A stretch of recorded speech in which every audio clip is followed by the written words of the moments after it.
Super Mario Eclipse! Woohoo!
Hello.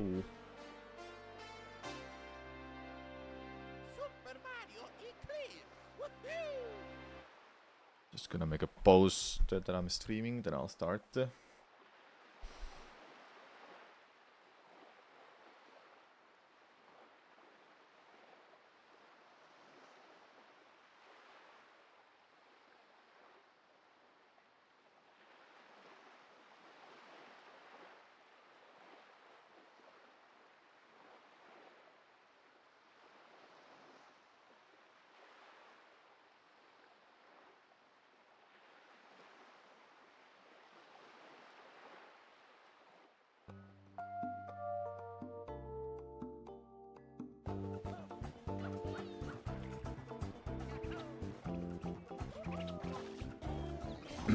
Alright, let's start. What's up, everyone? Happy New Year. Hey Twitch chat, hey YouTube chat. Super Mario Eclipse! Woohoo! Of course. Keep forgetting that I have to change this. Ciao!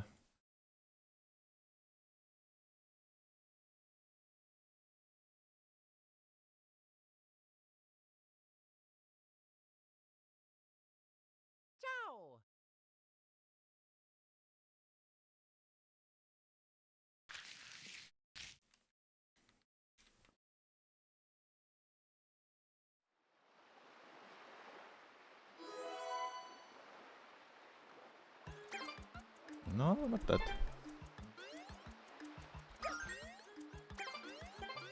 Yeah, I have a lot of Sunshine mods on Dolphin. Yep, I do. Been playing quite a lot of them lately.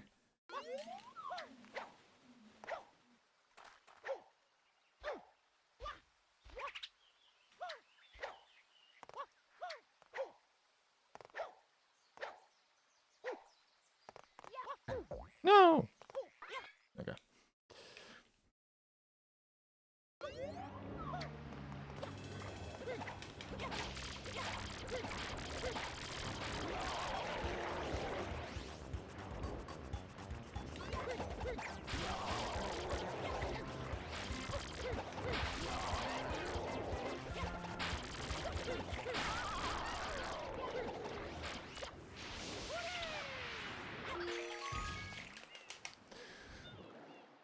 Let's see how this run is gonna go today. Super Mario Eclipse, that mod happened. Yeah, it happened. The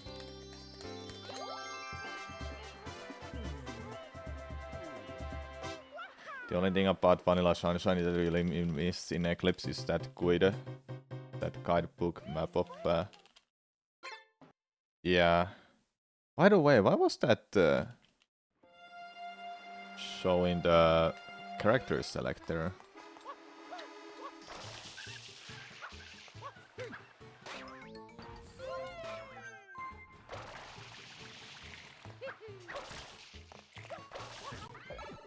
I don't think it's supposed to do that, but okay.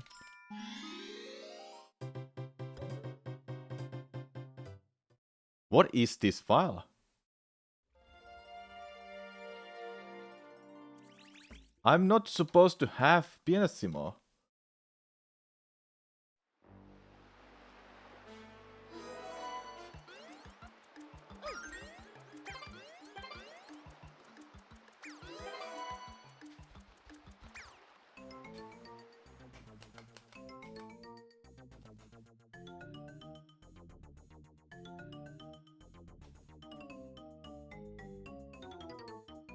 I'm confused. I'm not supposed to have Pianissimo that Pianissimo or Luigi available. Bubblecorn, what's up? I'm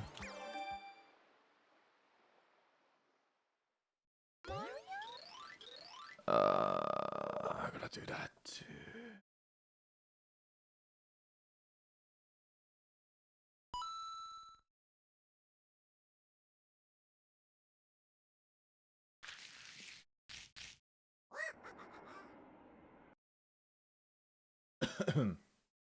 Yeah, it's Eclipse time.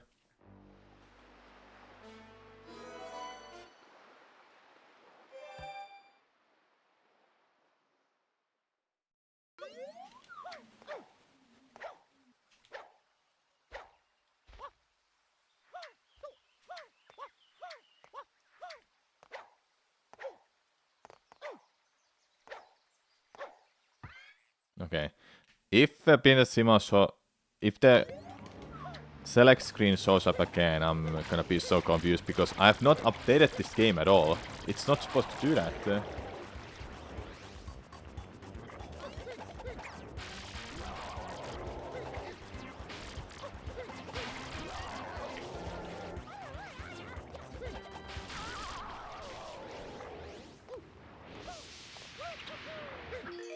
That's too far.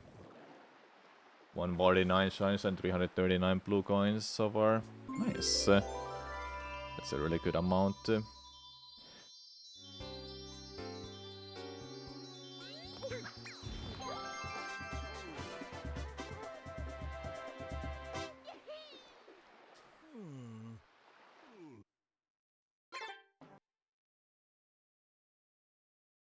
No, it didn't do that.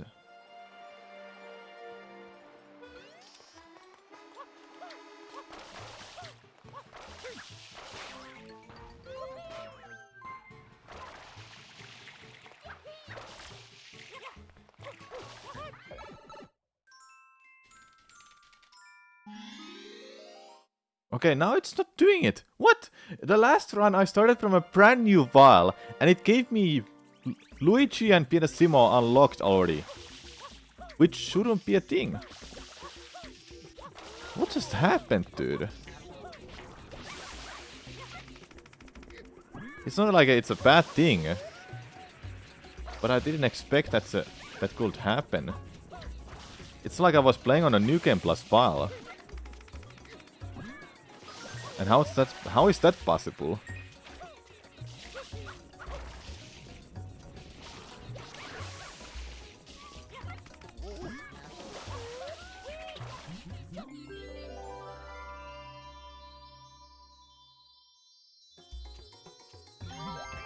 Nice.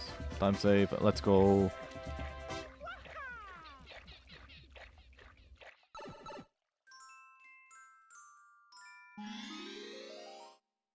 Ja, joo, Sebastian. En yhtään tiedä.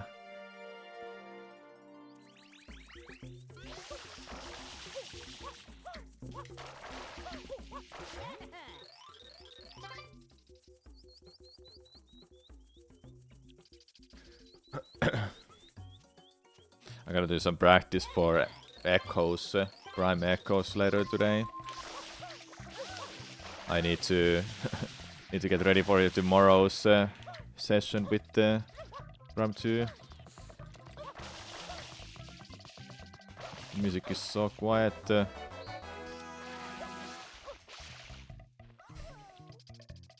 The sounds are so weird.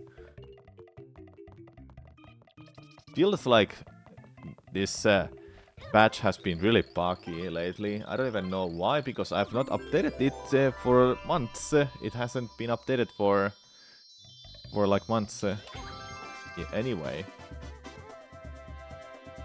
There's no new patch. That's why I'm so confused.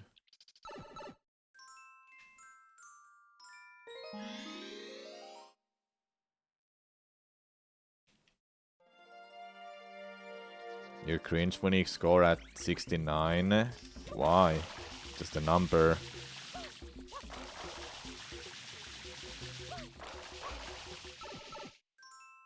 It's a funny number.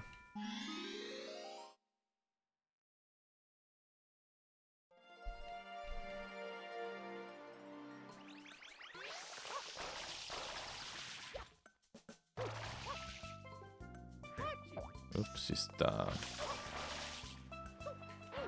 Dude, come on.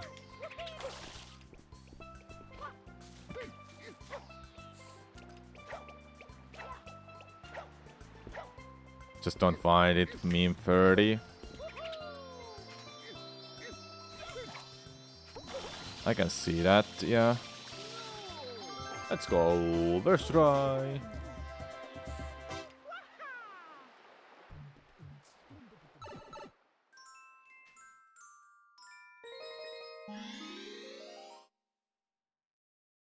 I started watching Squid Game season 2. Oh man, it's so good.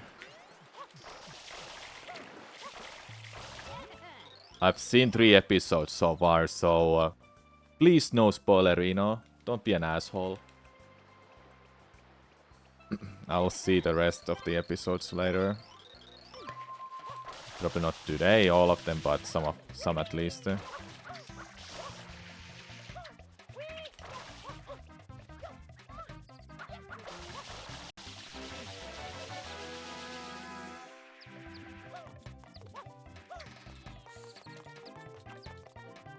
Whenever I start watching a TV show, I will binge watch.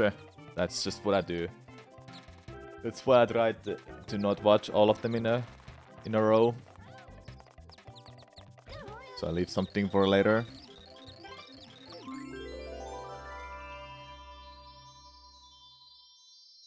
And after all, there's just so many shows nowadays, so it's hard to pick something to watch.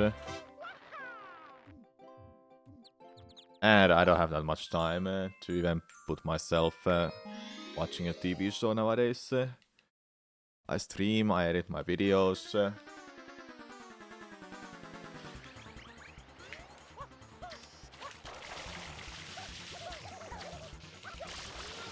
Nice, quick kill, let's go. Yeah, I've watched that, Sebastian. SpongeBob is a good meme. Good meme show nowadays. It has some good jokes.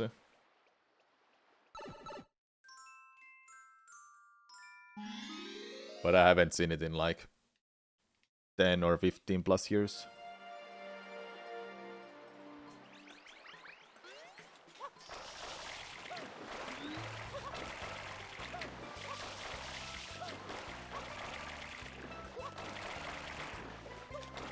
Nice.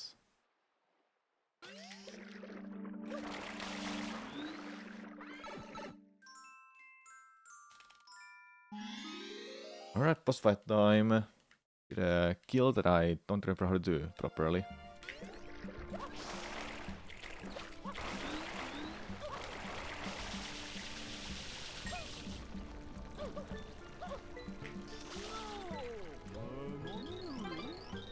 Hello, Get Goped, what's up?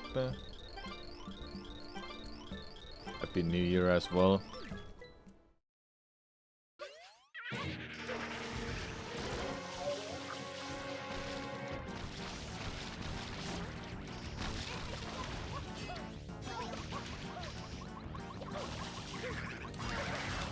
I didn't get it.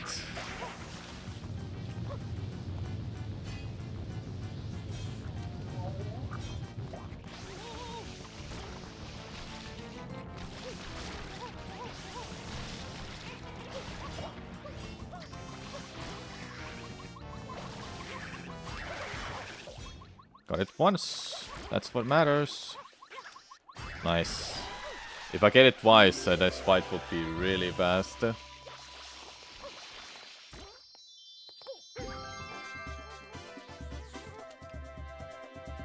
Just so you know, I'm comparing against my latest time, not my personal best. My personal best is this time. Well, I'm 28 seconds ahead still. It's not the greatest, but it is good. Ah!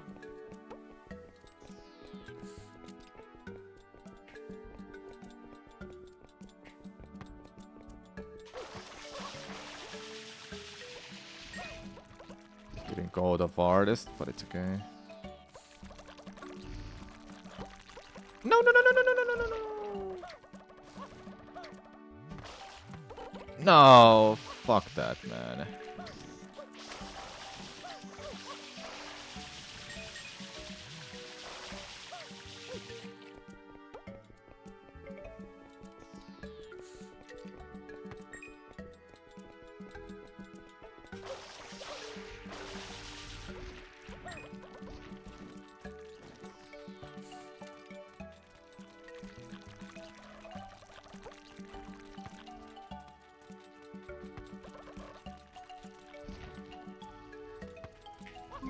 Okay. That's one reason why I'm looking at my latest time more. Because I don't really care to beat my own time right now.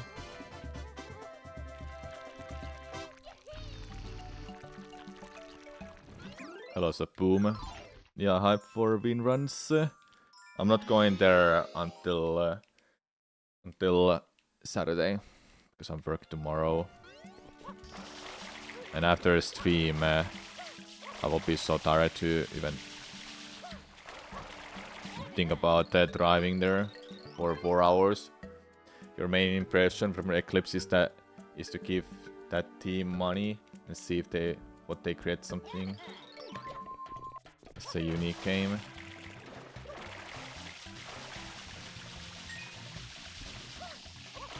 Nintendo wouldn't like that though. I'm sure you know it too.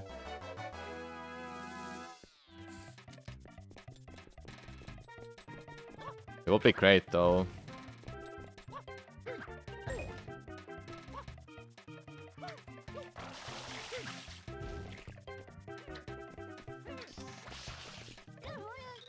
I mean, if they were to create a totally unique project, I'm curious what it would be like. Yeah, that would be great to see. As far as I know, the team of Eclipse, they're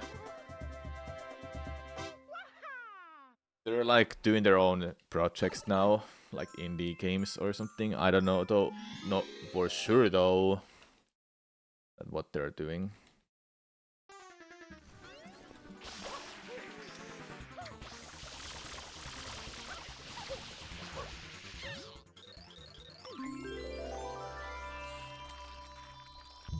Boom.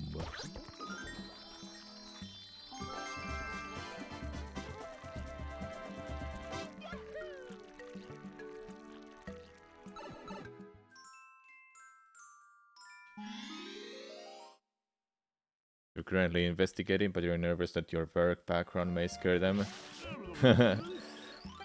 Yeah. Shh, gotta be a little shh.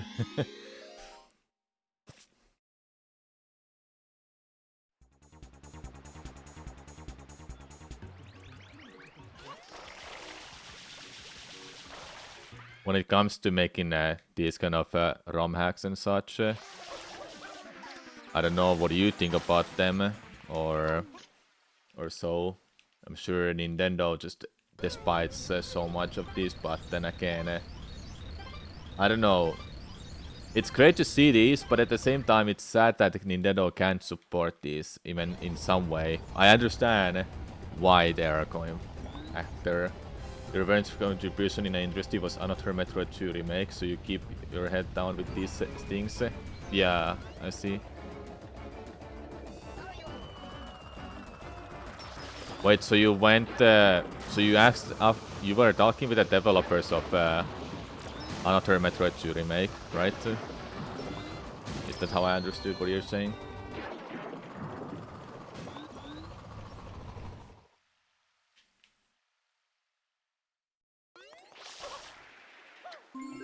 You were the producer for Oh, okay. Milton was the director, designer. Okay.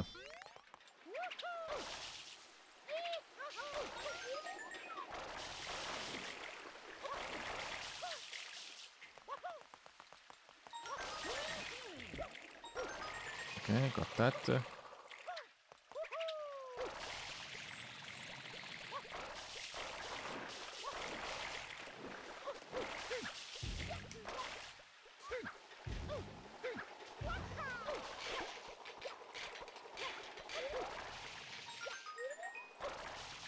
Oh.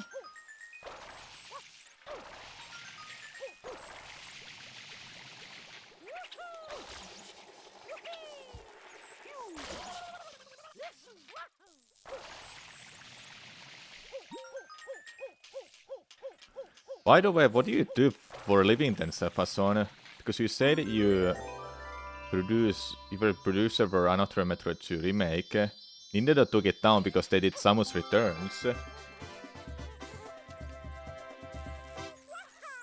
You are something for Nintendo. I don't remember what you did say. Talk about it on stream.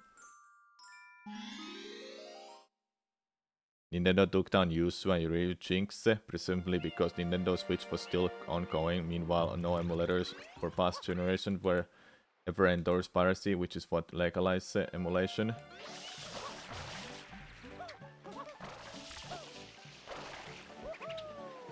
Yeah, well, Nintendo also thinks that Ryu Jinx is the reason that people pirated.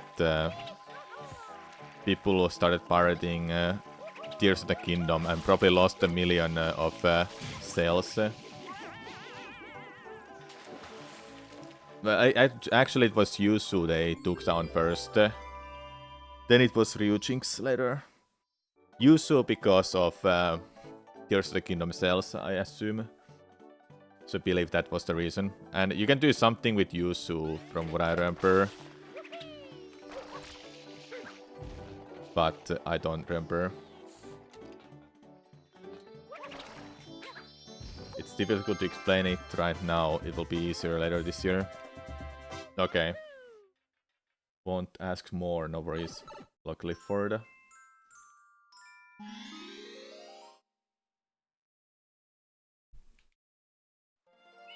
As a streamer, it is a little rough sometimes to like talk with the developers or like possible messengers of different companies or so.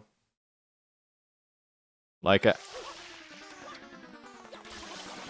Metro Prime Remastered. I don't remember who was the person who was doing Fentrana Drift's art style. But they were someone who were visiting streams. They were here too. So it's not like Nintendo doesn't know about these things. I don't know what I'm trying to explain. As much as you understand why many people have the habit of pirating games. Pirating games is bad. Don't do that.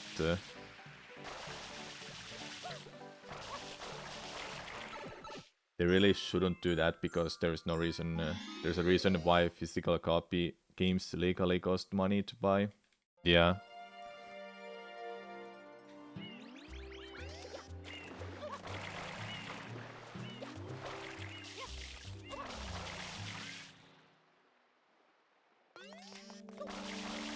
No.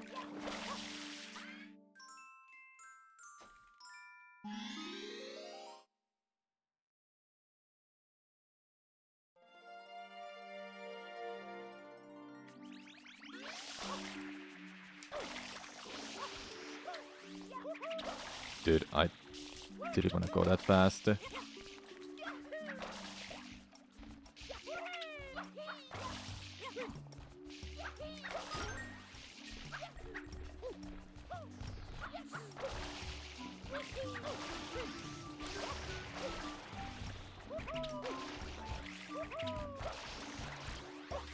Whoops.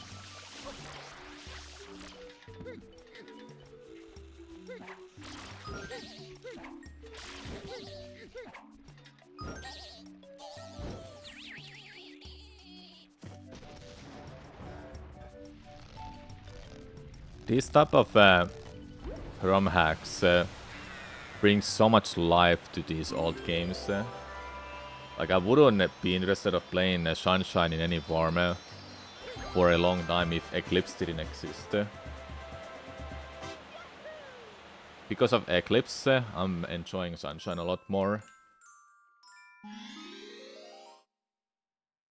I still wanna go back to Sunshine for getting that 120 shines damageless, but man, don't really feel like it right now. I should do that though at some point.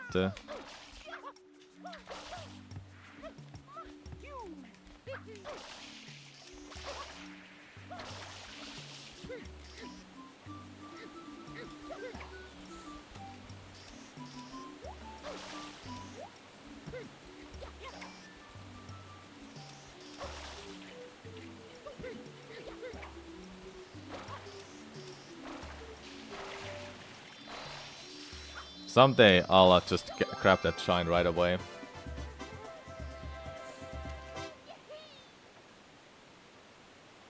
I'm only 2.6 seconds behind my personal best. How is that possible?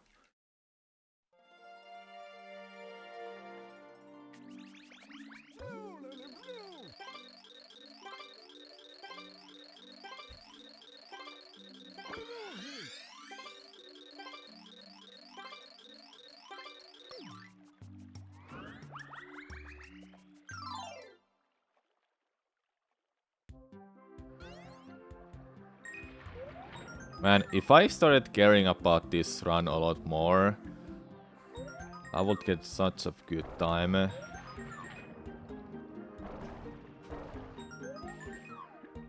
Ah!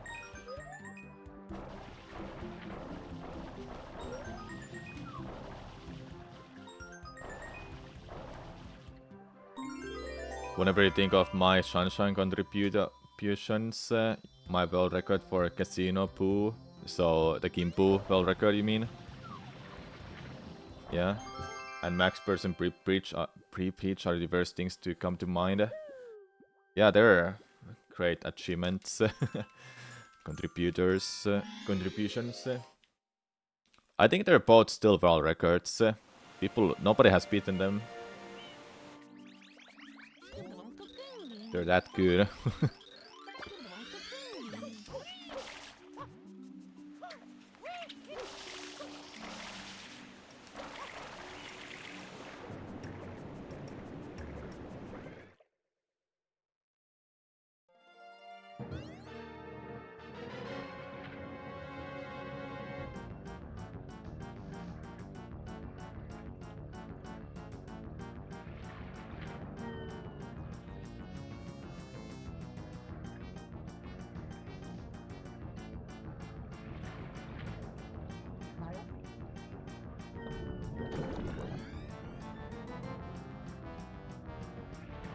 Average race should have attempted those Gimpu runs in Finland for better luck. Yeah.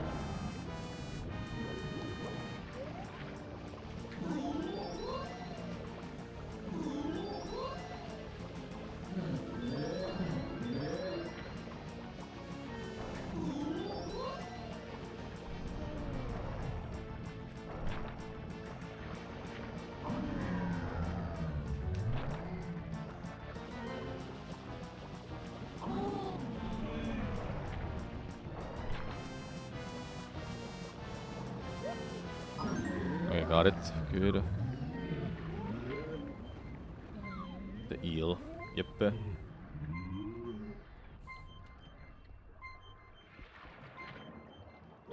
It was here, right? Yeah, it is here.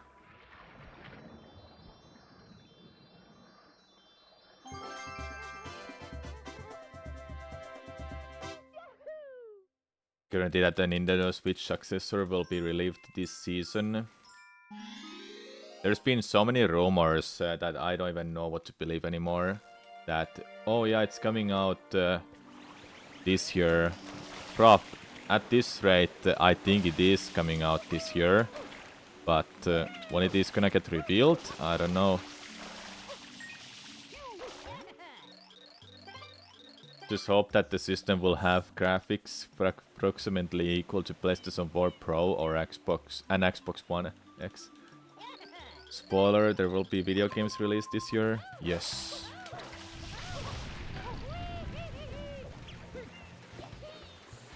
Can someone explain me why people are so eager and excited for Grand Theft Auto 6 release? Like, I'm genuinely asking this because I don't care about Grand Theft Auto. I don't care about those games. I need to know why people are so obsessed of those games. The music is a little glitch in there. Let's just be patient with whatever comes out now. Yeah.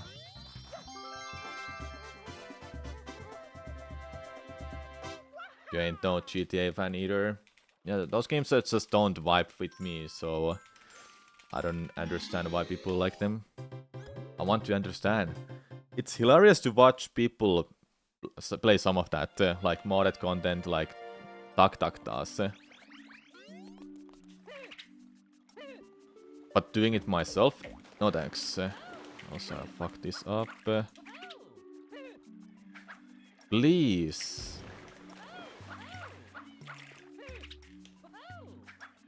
What the fuck, dude?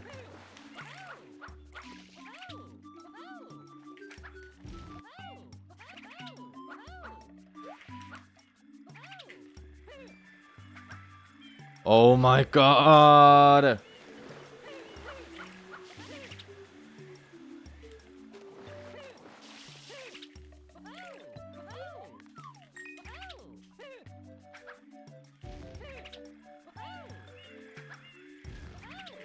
Fucking hell, man.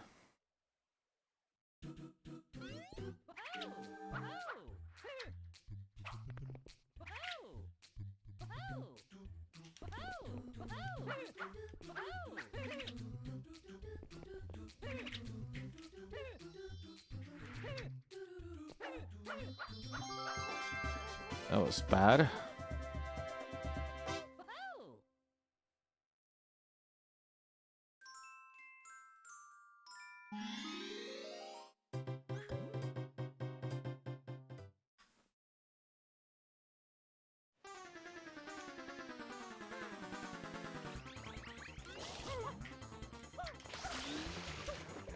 Toy Story before GTA 6 would have been a meme of the century.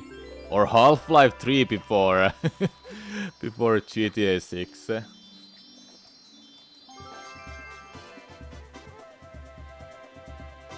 I just hope something like Half-Life 3 doesn't get ever released. Never. I've never played Half-Life, but the meme potential is still there, and I don't want it to be gone.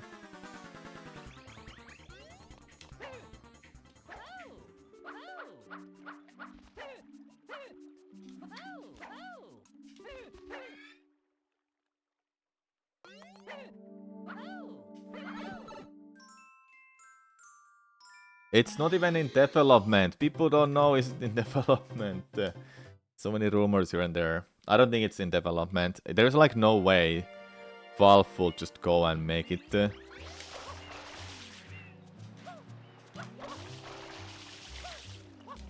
Or who knows? Maybe they are in developing it.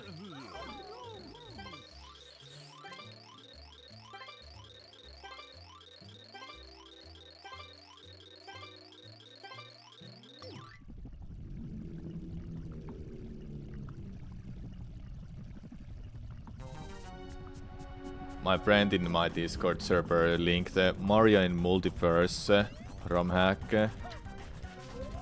I gotta play that. Mario in video game levels that are familiar, you know.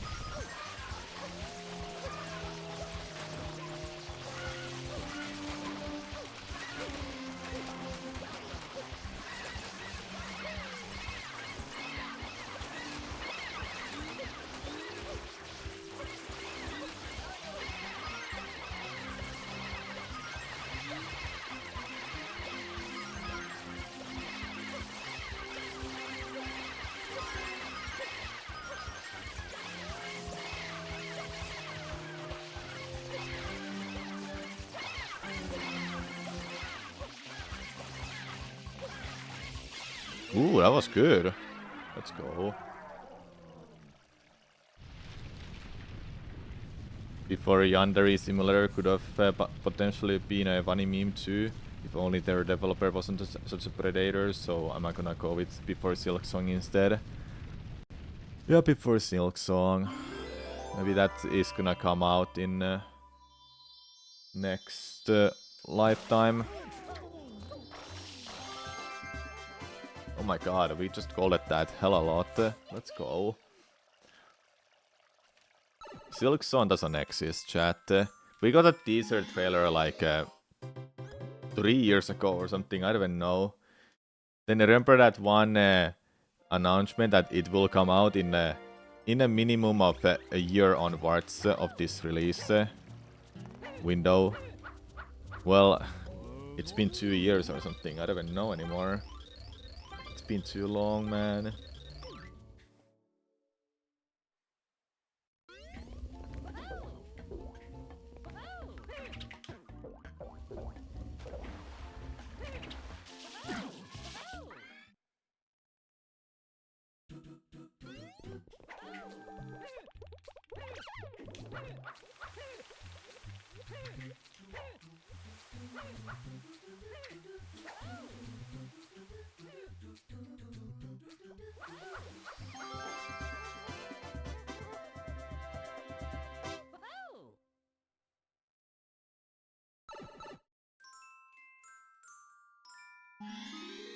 I even keep forgetting that Hollow Knight Silksong is a video game that's coming out someday.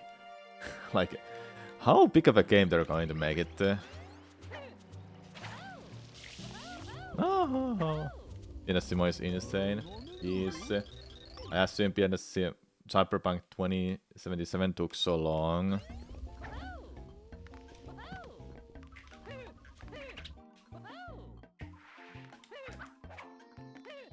Took so long release because Sony, PlayStation and Microsoft Xbox always rush tech to rely on the graphics and hardware into their being so as enhanced as possible ahead of time, which makes games take much longer to develop. Well, nowadays every AAA game takes 2 years minimum to make. When back in a day they made something like Majora's Mask, an Ocarina of Time sequel. They did it in less than a year. And what other games they made in like in a span of a year? Sunshine was made in like a year or two. I don't even know. But there are games that just takes longer time to develop. All of the games, honestly. Some games are story-driven, so they have to make the narrative and all the story for it, so that takes time. Gameplay, art style, just so much. Graphics.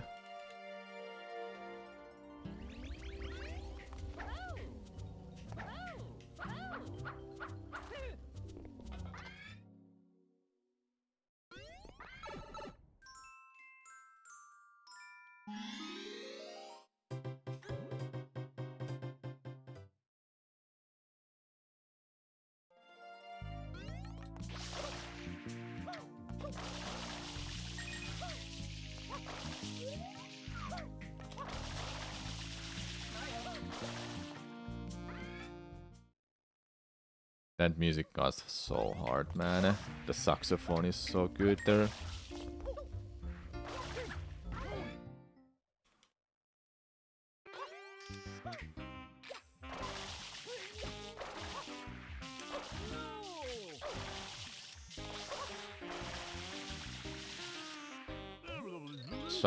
Super Mario Eclipse is how you Google the picture Super Mario Sunshine if it had an additional 6 extra months of development time, or debatably even an extra full year too.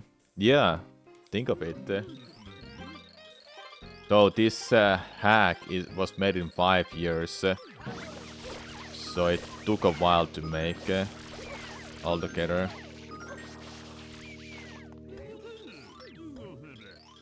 Even then, if they had just a half a year extra time, it would have been amazing.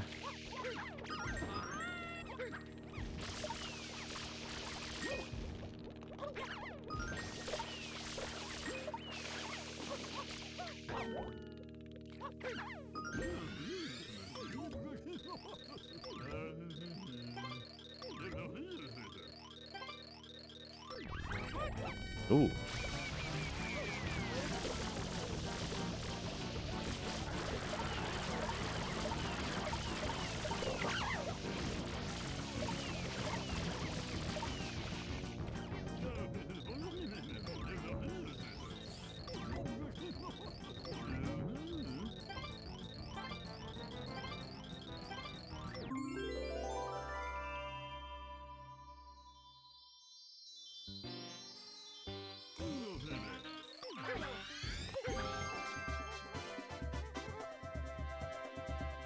Nice.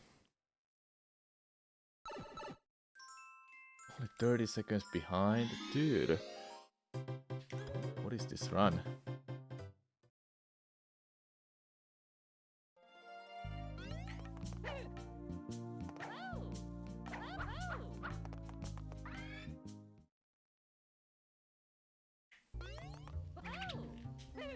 Oh my god.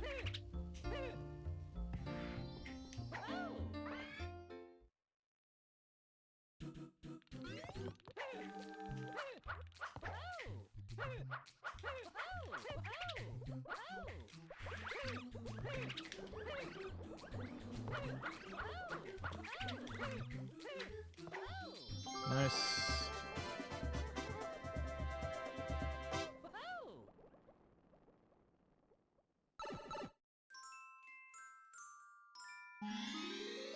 Yeah, it's the first run of the day, but I'm comparing against my latest run, not my personal best.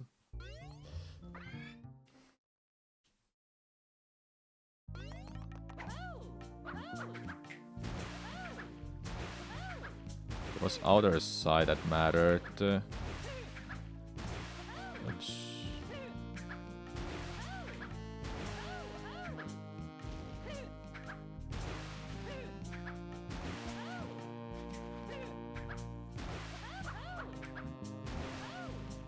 Oh. Epic, why do you freaking...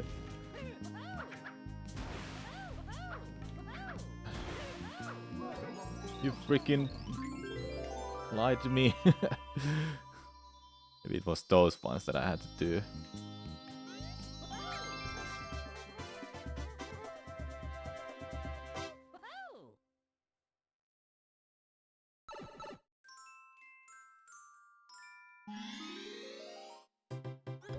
Yeah, Daisy Cruiser is pretty good and it shows up.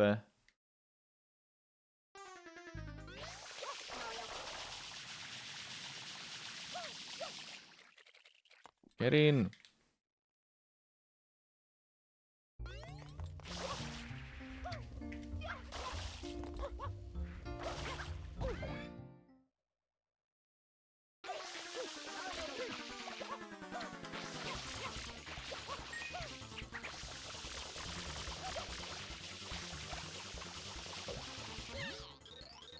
Thanks for the good luck, Twister.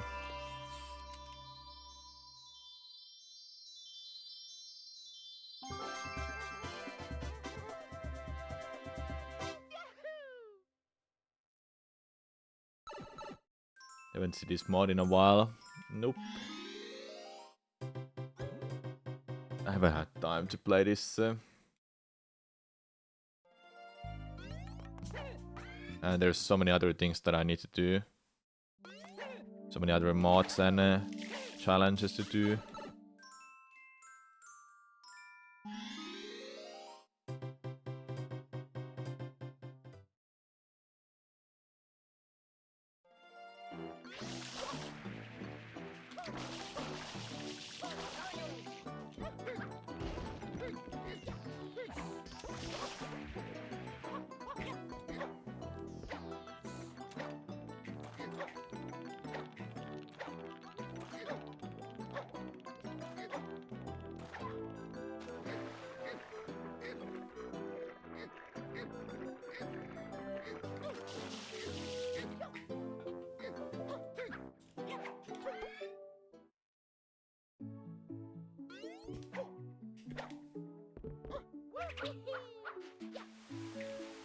Oh my god, really?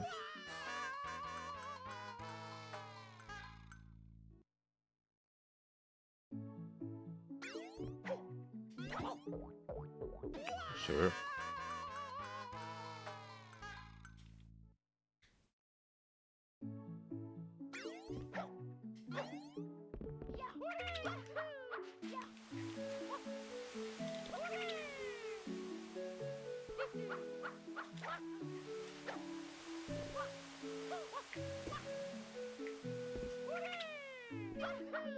It's not the hardest, but it is a little hard beginning.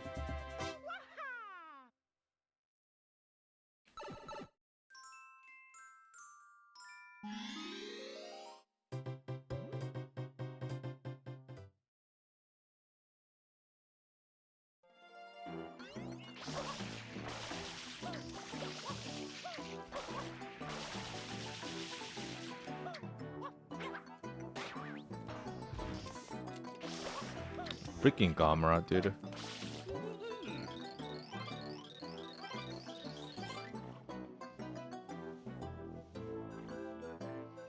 There's this one video I really wanna watch on stream after this run. That will be my next thing to do.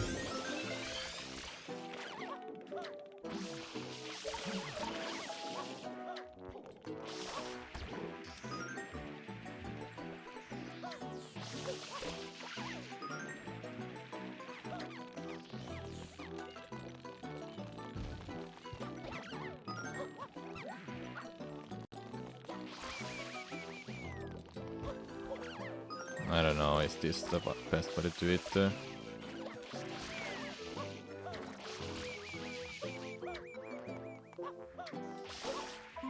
Okay, it died, thank god.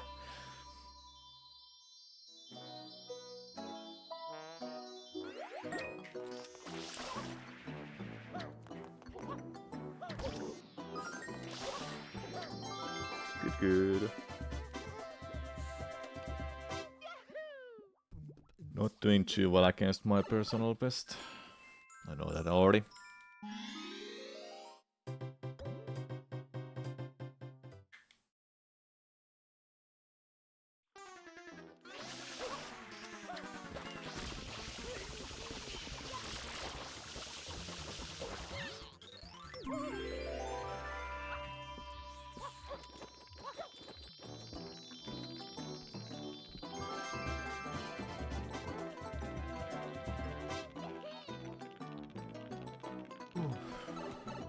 I think it's a good thing I haven't played Overwatch for the past days. I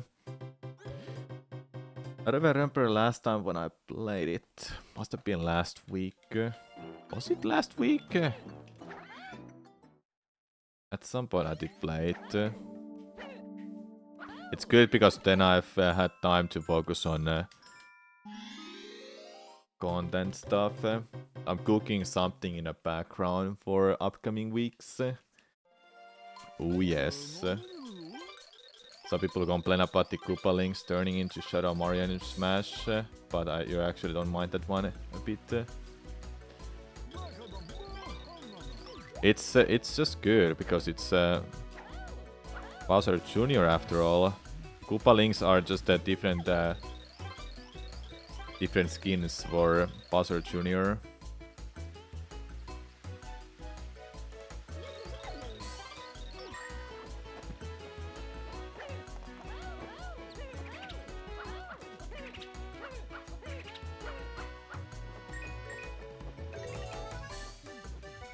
Talk to me!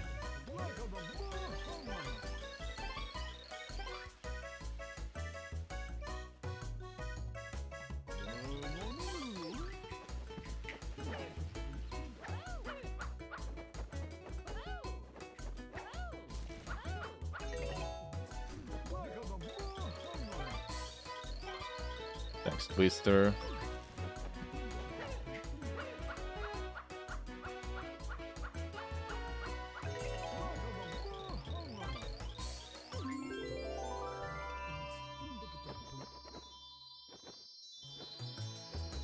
Why is it doing that sometimes and not every time when you stop?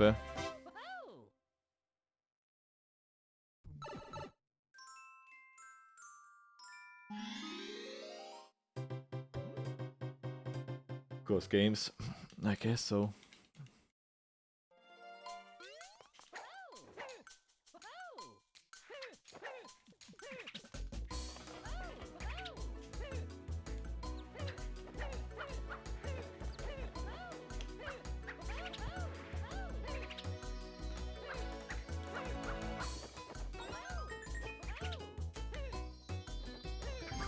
Nice.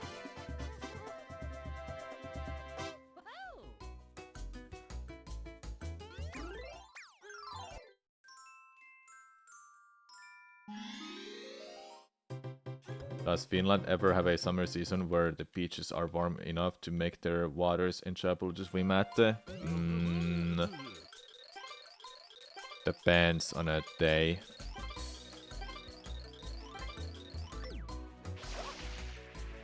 I think it's possible. I haven't really went to swim for like years.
Oh, I didn't get it.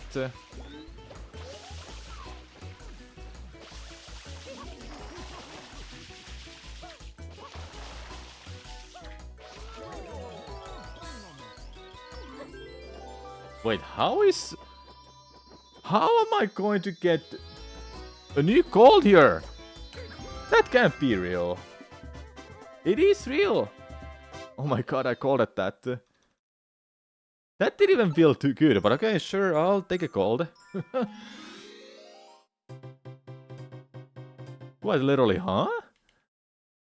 That didn't feel good. I haven't missed an unlock.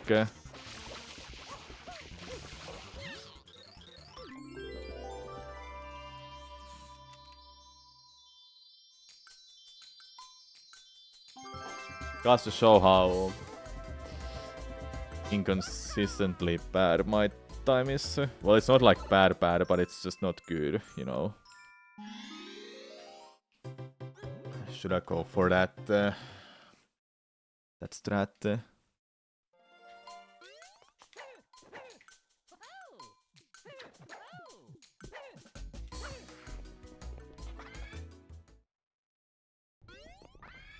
Might as well try.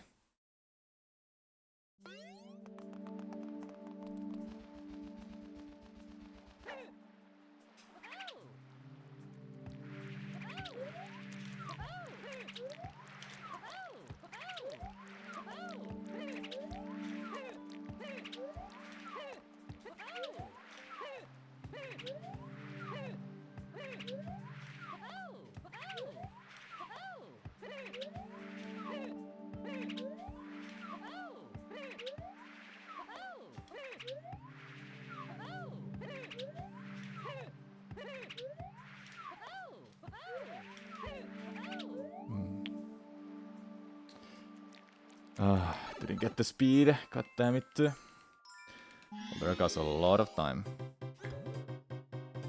I might have got a... I might have saved quite a lot of time with that.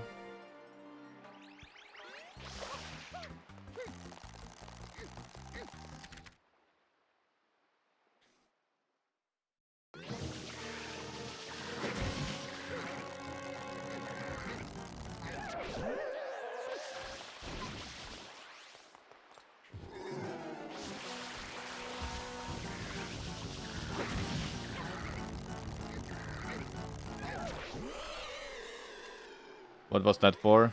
I can enter Rico 4 secret early if I manage to just jump over the invisible wall. But I didn't get enough height, then I lost my speed while being in a first person mode. So that just killed the attempt, and meaning that I have to enter the level. Rico 1 shine, then I'll do a Rico 4.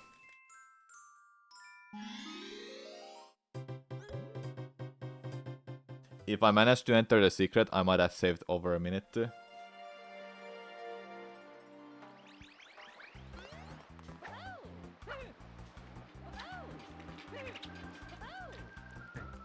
Are you freaking kidding me, dude? Get the hell up there!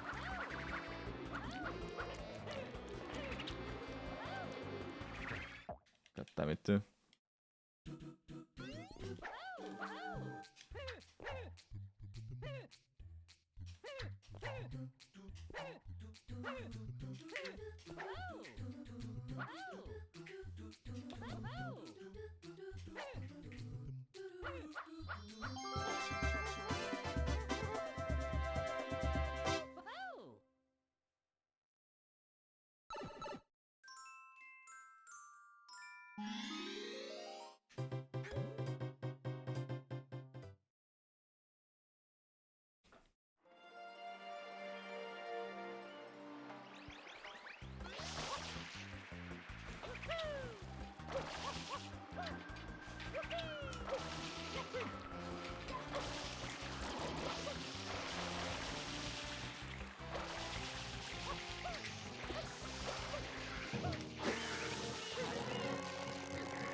Nice, you called.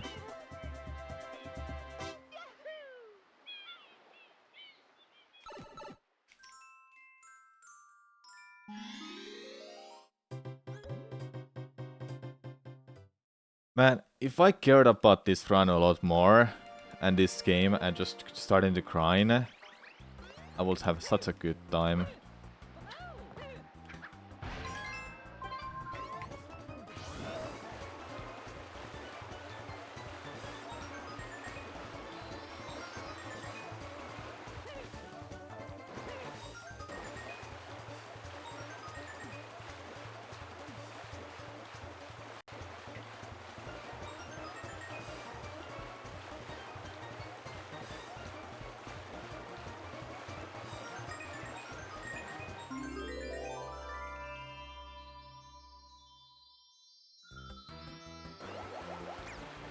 Ball Sunshine runs in 30 FPS if you put on 60 Hz mode, which is usually automatically happening to you if you have a good monitor for it. But it can run on 25 FPS too if you put on 50 Hz or leave it on 50 Hz. Sunshine doesn't run on 60 FPS or 50 FPS, it's 30 always.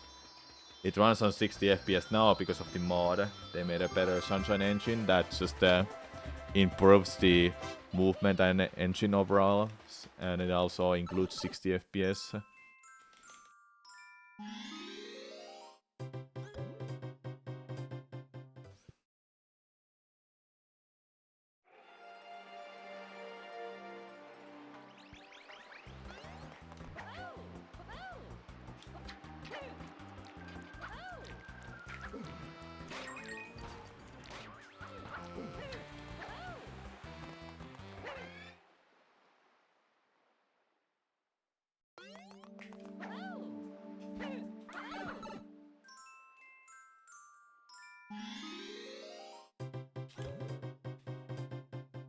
Oh really, Sebastian? I didn't even know that.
My god, is it this spot?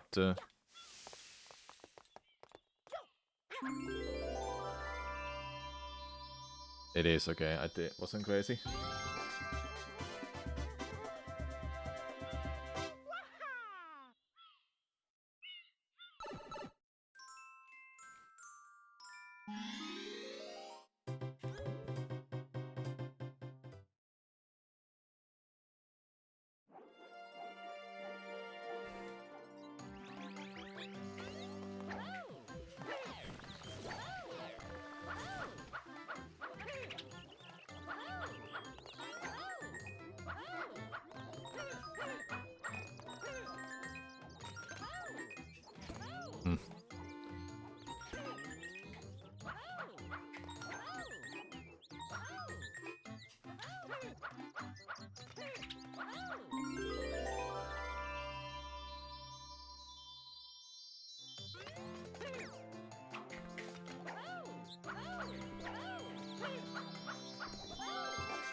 What?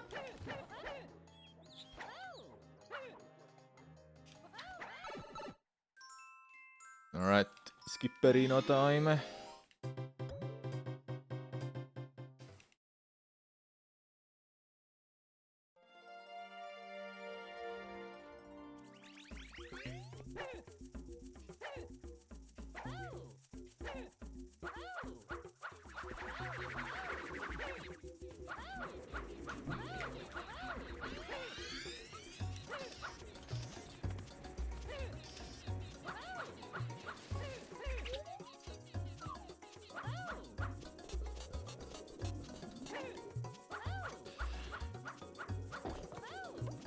Seriously, fucking hell, man. Had to be slightly off from that spot, huh?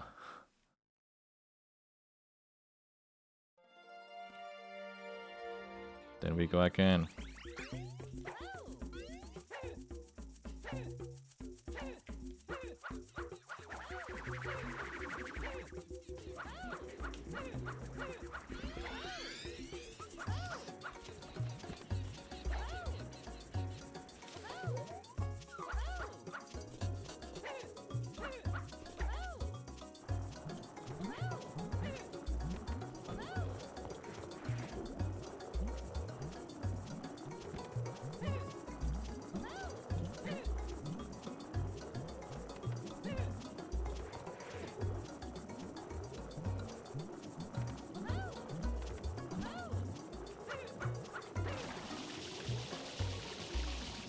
Scary.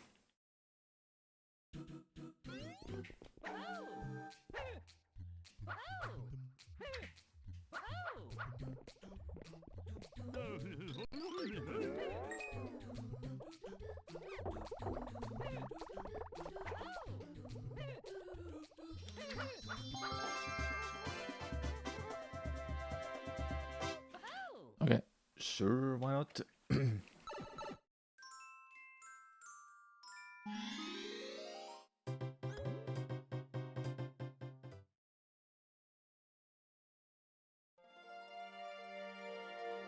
No, falling off doesn't send you to be in the pit. It's the entrance, at the entrance of be in the village.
Yeah, having be in the pit is such a nice touch for this game.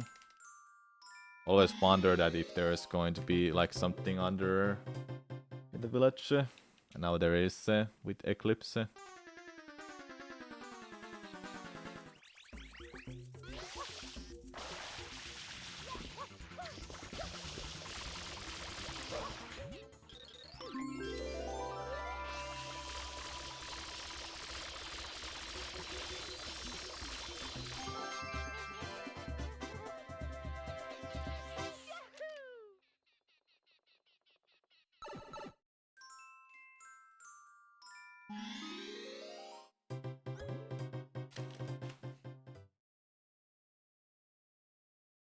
Alright, back to Bianco.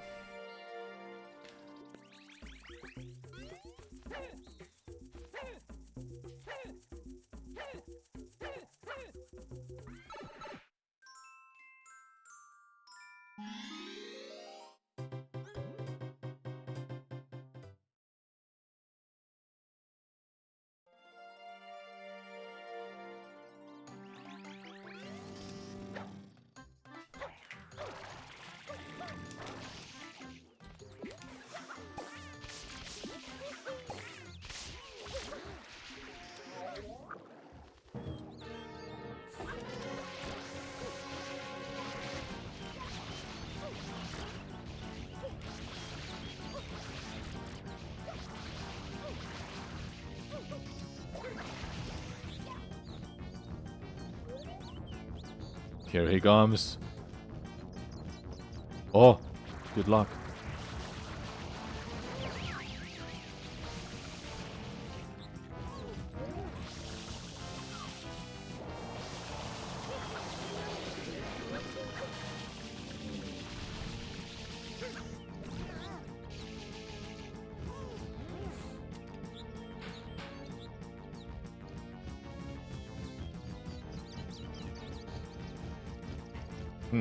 Okay. That can be bad. Okay, that's good. That's good. That's like top 20 batter right now, I think.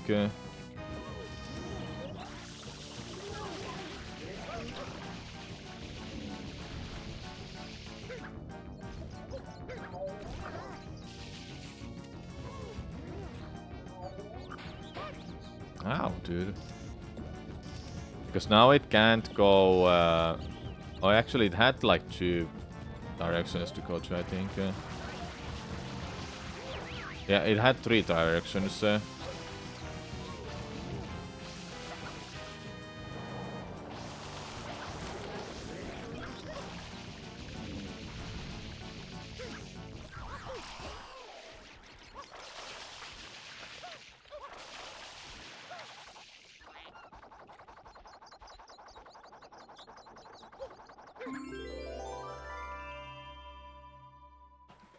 Okay, secret time.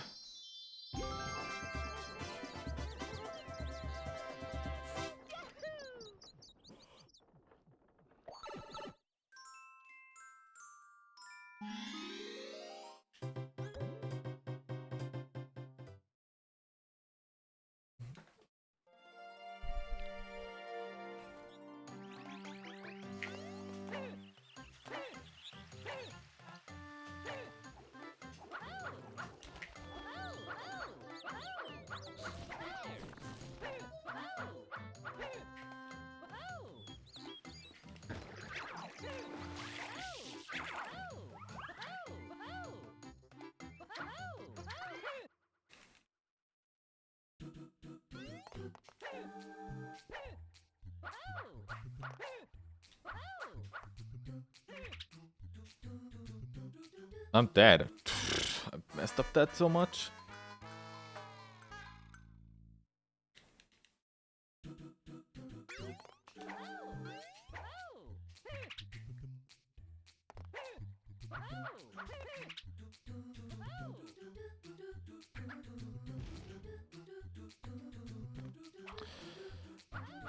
Get the freaking up there.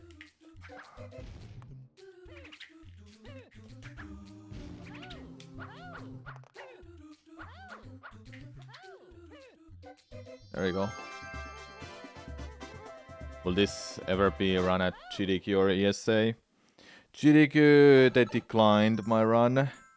Well, my submission worm was pretty blunt. It was boring.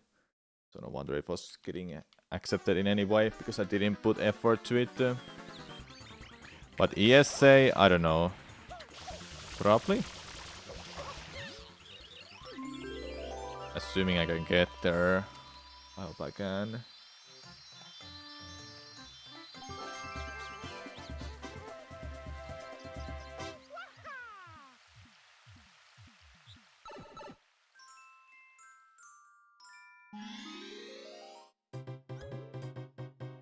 So sad that Bowser defeated Princess Peach in Mushroom Kingdom election.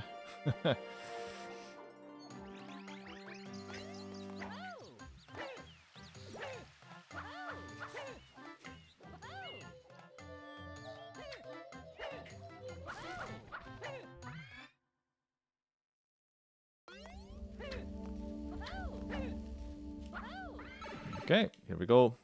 Let's not game over, please. On the first jump. Uh-oh.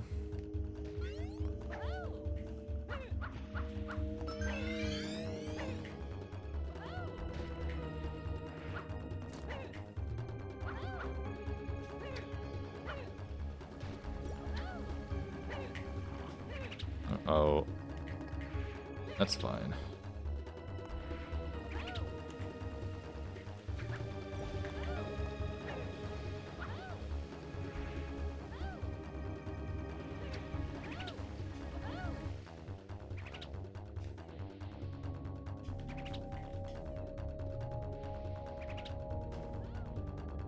No, I didn't get a triple jump out of that. That would have been faster.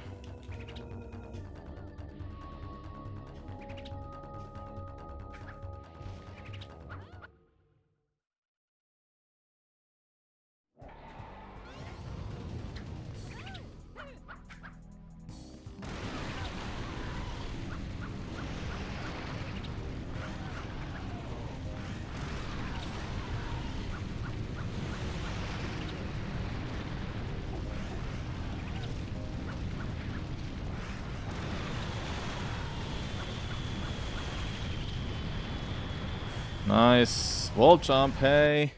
It's so dumb, dude.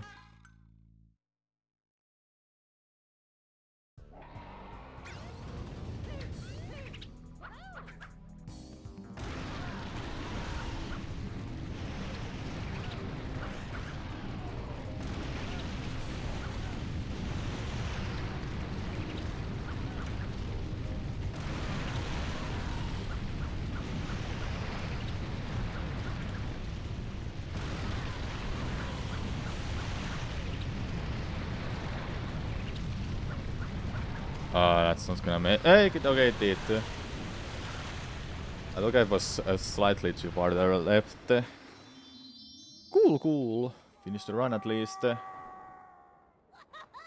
was a time when I was ahead of my personal best, and I was in the beginning of the run.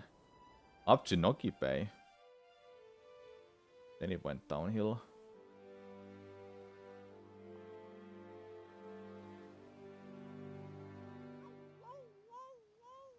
At least I finished the run. That's what matters.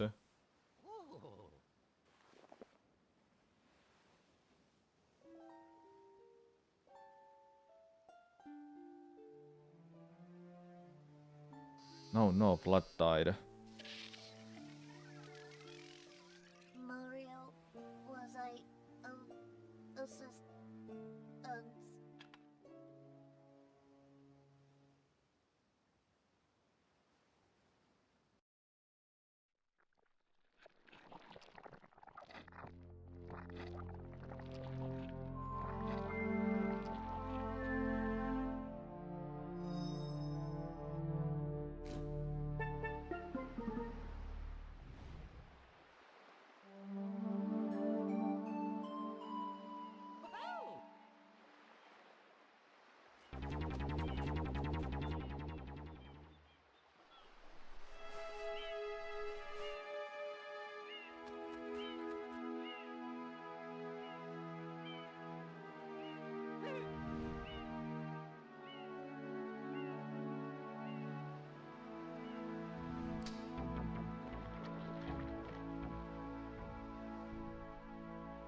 Okay, is it time for a break?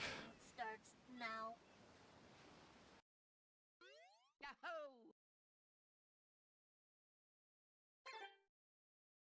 I don't think there was anything that I need to practice.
Nice.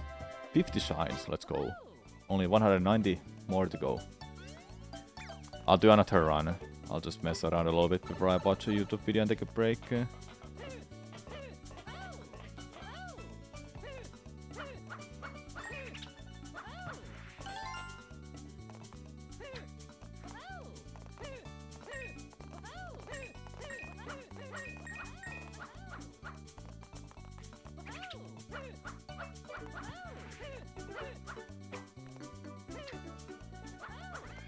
I don't remember what was this. Oh, it was this one. Is there like any way to... Hold up. Let's exit this. I want Mario.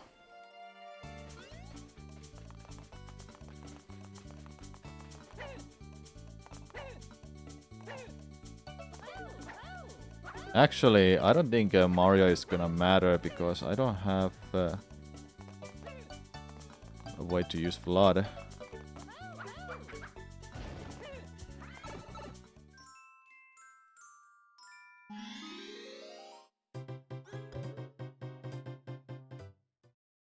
Because it counts as a secret level still. This is a good level. Boop-boop-doo-doo-doo-doo-doo.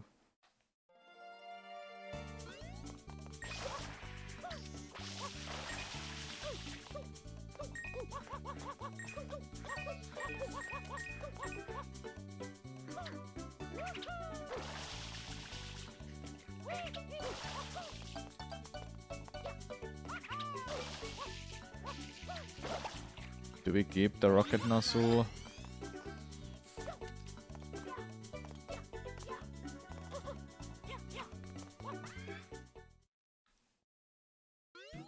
No, we don't. Okay then. Just thinking of like skipping everything. 1 hour, 3 minutes, 2 seconds is my sum of best. Jesus, man. I want that kind of time. My personal best is 1 hour, 6 minutes and 39 seconds. With sum of best. I'm seeing halfway point will be entering Lacrima. Damn.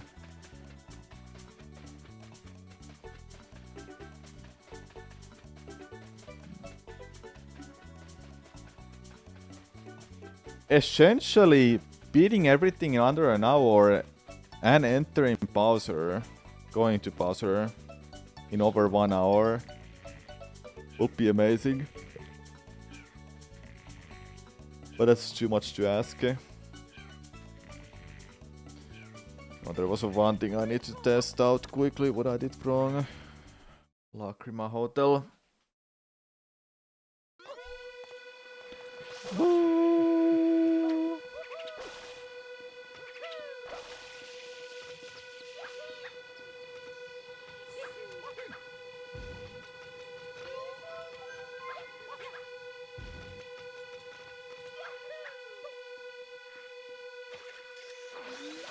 Yeah, sorry, hold up.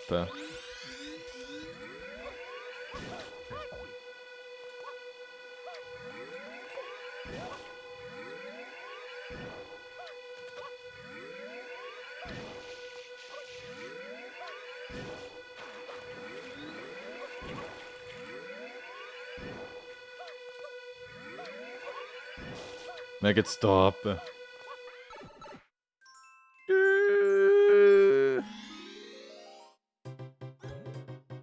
what I wanted to test was episode 6, episode 5, episode 6, yeah, in Lacrima Hotel.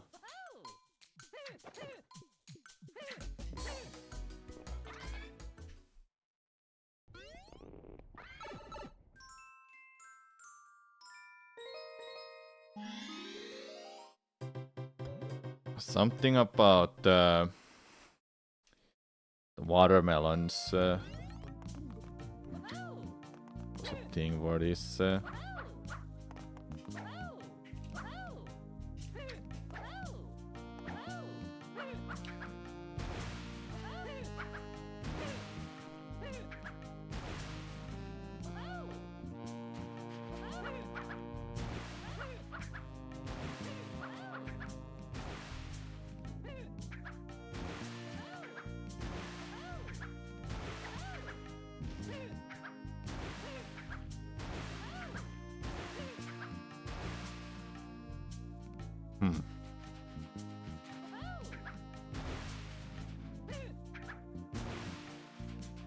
No?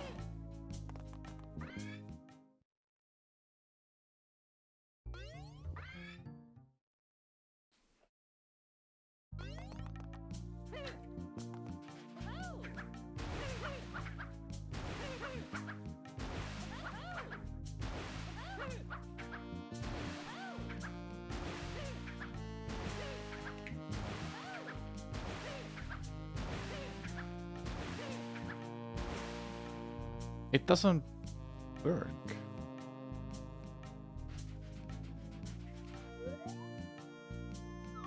Like, what do you want me to do? I'm gonna find that comment. Quickly hold up. There was a comment yesterday. Not yesterday, on Tuesday. On Monday, actually. about beating this without ground putting some of these. And it's from one of the developers of this hack, so I believe them. They watch my streams a lot.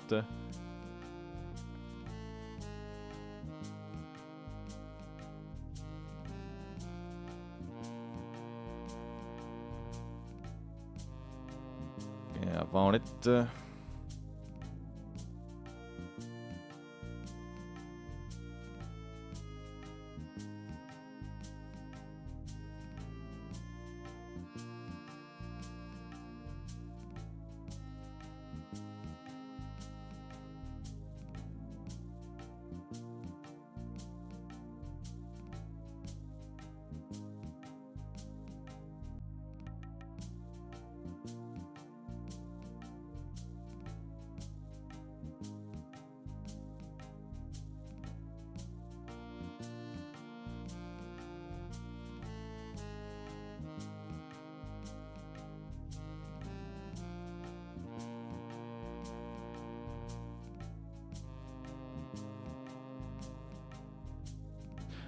For the melons, the bottommost melon can skip.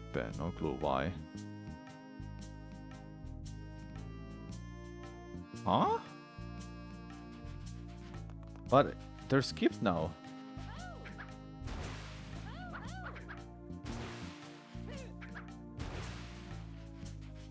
Okay.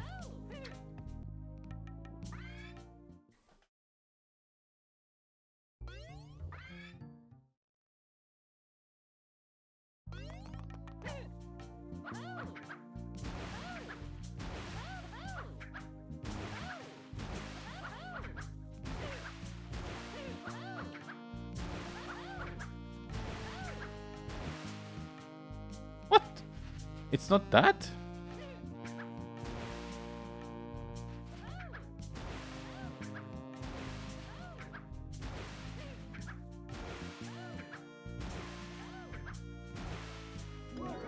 It must have been a bug that happened to Epic Wade.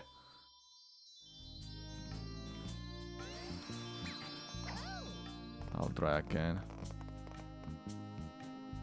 Hold up, I'll try again. We'll take a small break after this, okay? I'll watch a video. Okay, bottommost can be skipped. So like this.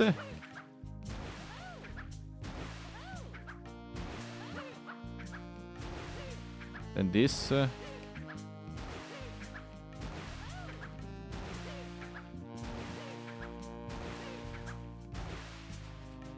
No, it's not skipping.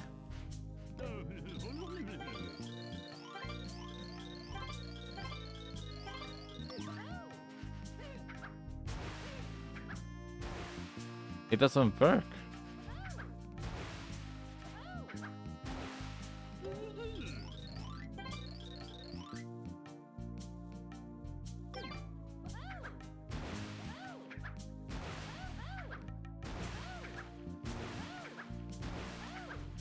What does he say if I break these all?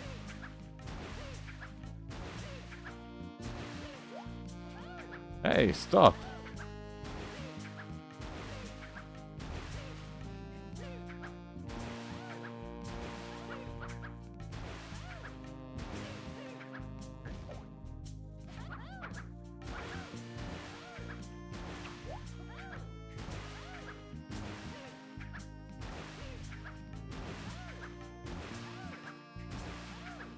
Ow.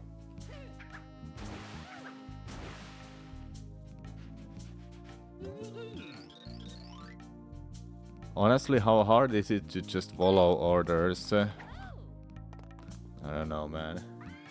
I'm bad.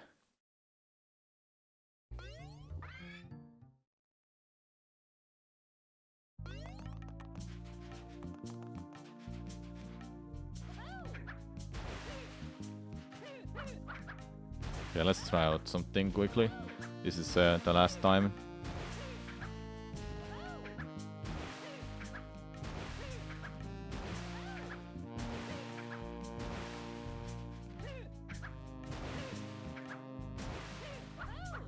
about now?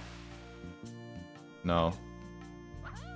Epic, wait if you're watching this afterwards. I don't understand what you meant by this. The bottom most can be skipped. Like, I don't understand what is that supposed to mean. It doesn't work for me.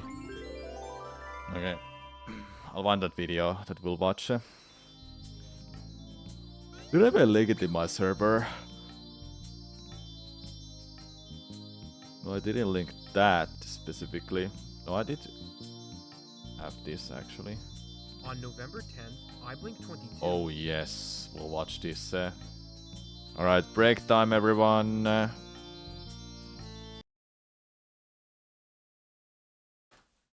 This is the video we'll be watching.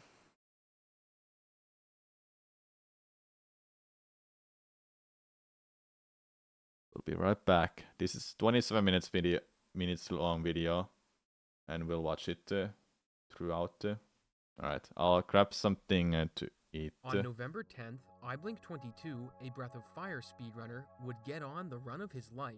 His current record was close to being under 5 hours, a time that had never been achieved, and this run had the potential to smash that barrier. For the first 45 minutes of the run, Blink was in the red, but by the end of that hour, he would get almost a minute and a half in the green, and he'd keep that pace until it was whittled away back into the red by the start of the second hour. His streak of bad luck didn't last forever, and by the time he was at the final boss, he was exactly a minute and a half.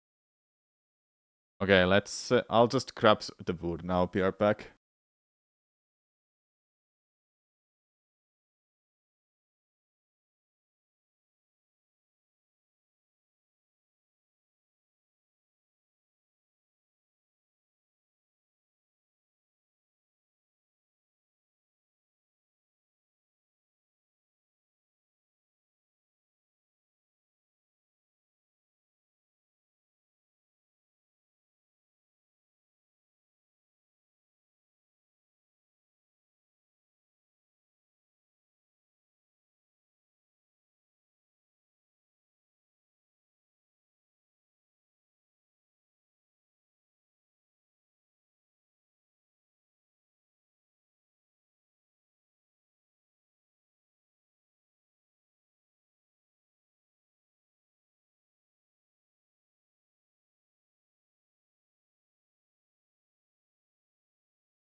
On November 10th, iBlink22, a Breath of Fire speedrunner, would get on the run of his life.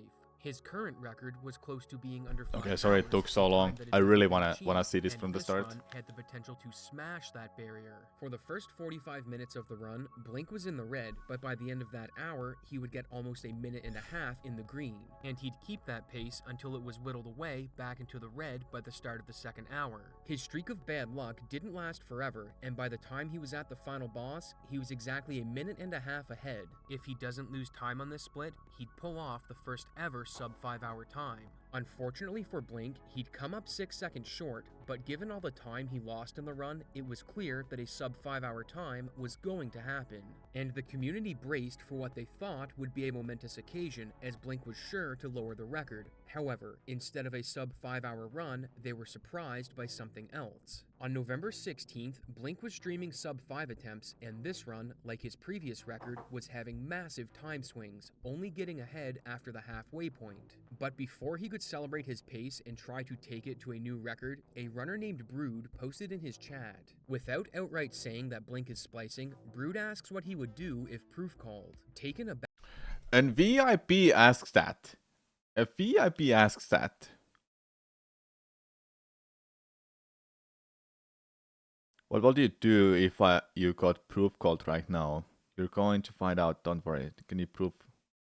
Back by these accusations, Blink offers reasons for why his run is legit and even offers to hard reset at the end to prove it's real, which he does. Before leaving chat, Brood says that he does have proof that Blink is cheating and will be posting it the following day. And on November 17th, he uploaded 2 videos where he explains why he got suspicious of Blink's run, then goes into a full audio analysis where he alleges that splicing has occurred. But before we get into the allegations, we need to talk about this video's sponsor, ExpressVPN.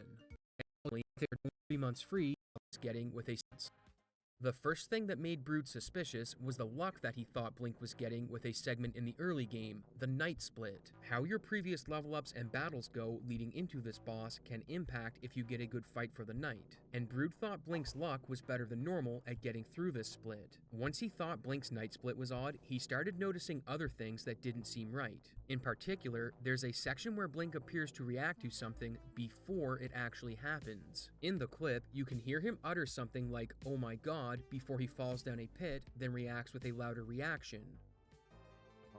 No, I did it again!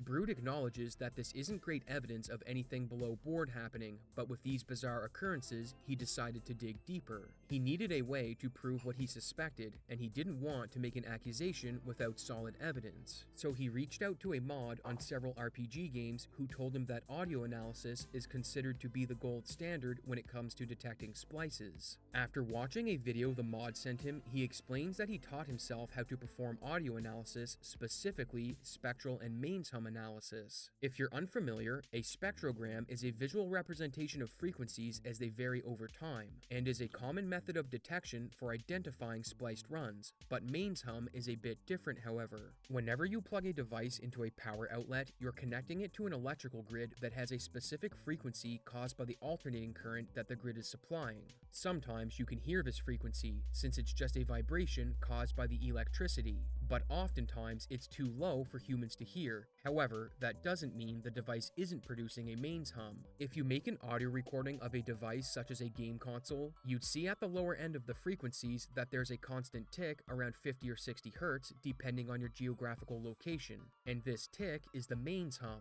In the case of a game console, as long as you don't reset or power off, the mains hum will be present and uninterrupted in any recording you make of it. But if someone splices video footage that contains audio, you'll see a hiccup or change in the repetition of the mains hum instead of a constant tick. For Brood's analysis, he begins by scrubbing through the spectral view of the video to find areas that are suspicious, and he finds one when Blink enters a town called Romero, so he performs a deeper spectral analysis. To do this, he amplifies the audio, then sets up a parametric filter, which allows you to isolate. Imagine going so far just because you think someone is cheating. He scrubs over the transition very slowly, so that you can only hear the music briefly as he moves the playhead forward, and makes note of a clicking on the audio track. He goes over the same split Was Blink even like accused ever for cheating?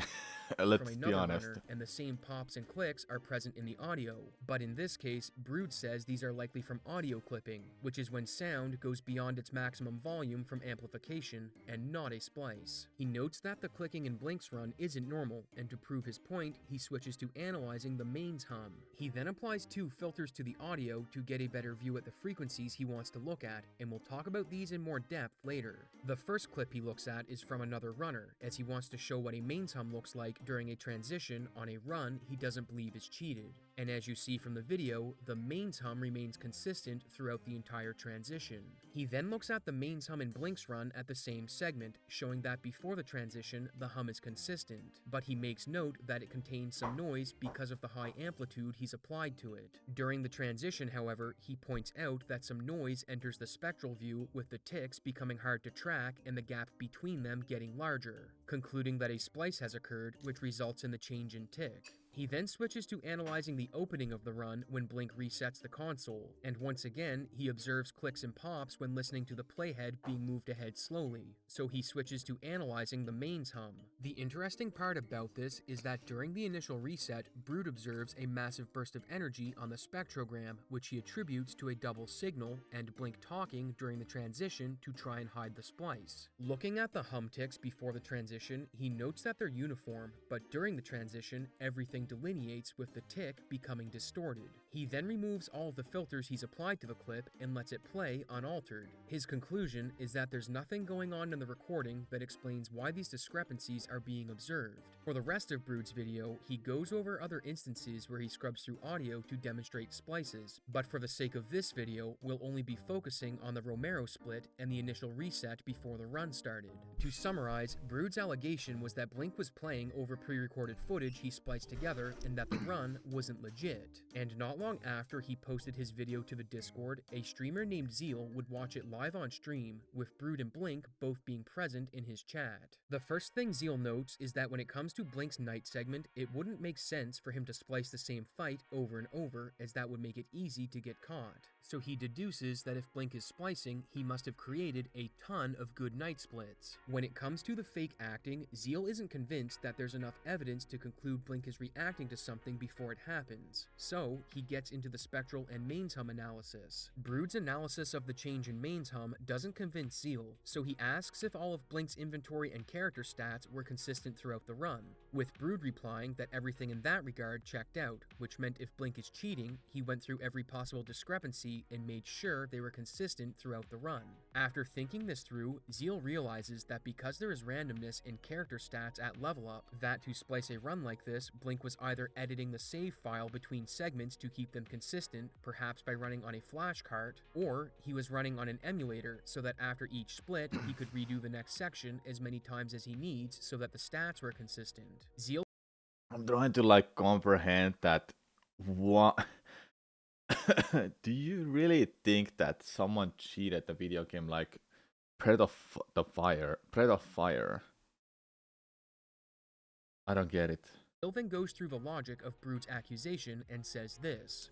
So what I don't understand is, you say he gets constantly very lucky nights and like good early games, but these early games don't always are PBs and world records, right? So like, why would he get lucky nights and a good early game that dies later somewhere? Like he basically splices dead runs too, or like what's the point there? This is an interesting line of thought because Blink would routinely get a run with good nights that would die later in the game, with Zeal stating that it would be easier to do runs than to splice together a bunch of dead runs. In response to this, Brood says that he only looked at Blink's 5-hour record and his 501, and didn't look at any runs on days he didn't get one going. Zeal then looks at the part of the video where Brood goes over the reset leading into the world record run, and he has questions. But why is it like so crazy big here, but not on the other splice? Like, what's the big difference? Getting deeper into the allegation video, Zeal says he'd like to see a reset from a legit run so he can compare it to Blink's reset. It's like you're basically telling me this is a cheat, but you don't tell me how it looks uncheated. I cannot Hello, see Jungle it Boss. myself. We're watching I a video. have to trust that you know what you're talking about. A chatter named Elliot also says that he'd like to see what videos Brood used to teach himself to do audio analysis. Brood doesn't answer in the chat, but it was something I was curious about as well, and we'll get into it later. It wasn't until Zeal started 1 hour comparing in the Celeste. stats of party Nice. members between Congrats. splits that Blink showed up on the stream, and says that he doesn't run on a flash card and runs on an actual SNES with a real game cartridge. And when asked by another chatter how he's splicing on a real cartridge, he replies that he can't and that the audio distortions could be from any number of issues with his stream setup. Eventually, Zeal watches the VOD where Brood confronts Blink live on stream, and notes that it's funny Brood asked him to do a menu during a cutscene. However, after the cutscene where he has the freedom to do so, Blink never opens a menu. Zeal concluded that without a legit run being reset to make a comparison to, that there isn't definitive proof, and that when it comes to the mains hum, the distortion and noise observed needs to be explained in a way to show that it can only happen when it's spliced. At this point, I stated in Zeal's chat that I'd be performing an investigation to get to the bottom of these allegations. So let's restate the evidence and claims that Brood made. First is that he initially got suspicious because he thought Blink was getting too good of RNG on his early game. Second is that he thought Blink was faking reactions to things before they happened. And third is that due to his analysis of the audio, that Blink was splicing his run together and pretending to play over it. For the purposes of the investigation, I decided not to focus on the first two claims since they are incidental to the main claim that Blink is splicing. If the evidence showed that Blink was splicing, those allegations don't need to be confirmed, and if the evidence showed that he wasn't splicing, then another hypothesis would need to be presented for how he was cheating. So, I got started by analyzing the audio from Blink's run, except there's one problem. I'm not an audio engineer or audio analyst. For this reason, I reached out to Dwango AC, someone who worked on the Diablo 1 investigation and who has experience looking at audio and video discrepancies. The first thing we did was have Blink describe his streaming setup and then have him perform some audio and visual tests so we could get a baseline of what audio and video looked like on his console. Once his setup was established, it was verified that he was indeed running on a real cartridge, but that he does own a flash card. So Dwango had him load a file onto it that would test some different things on his console by analyzing the output of his CPU and APU clock speeds. Because the CPU is manufactured using a quartz crystal that runs at a consistent 21 MHz and the APU runs at 24.576 MHz, the clocks on these two parts are different by default. And since the APU is created using a ceramic oscillator, its clock speed will change over time due to decay from age and the ambient temperature. What this means is that if you take readings at different times, the output will be different due to slight variations in the clock speed. Whereas if you run this test on an emulator, the results will be constant since an emulator doesn't have hardware that degrades over time.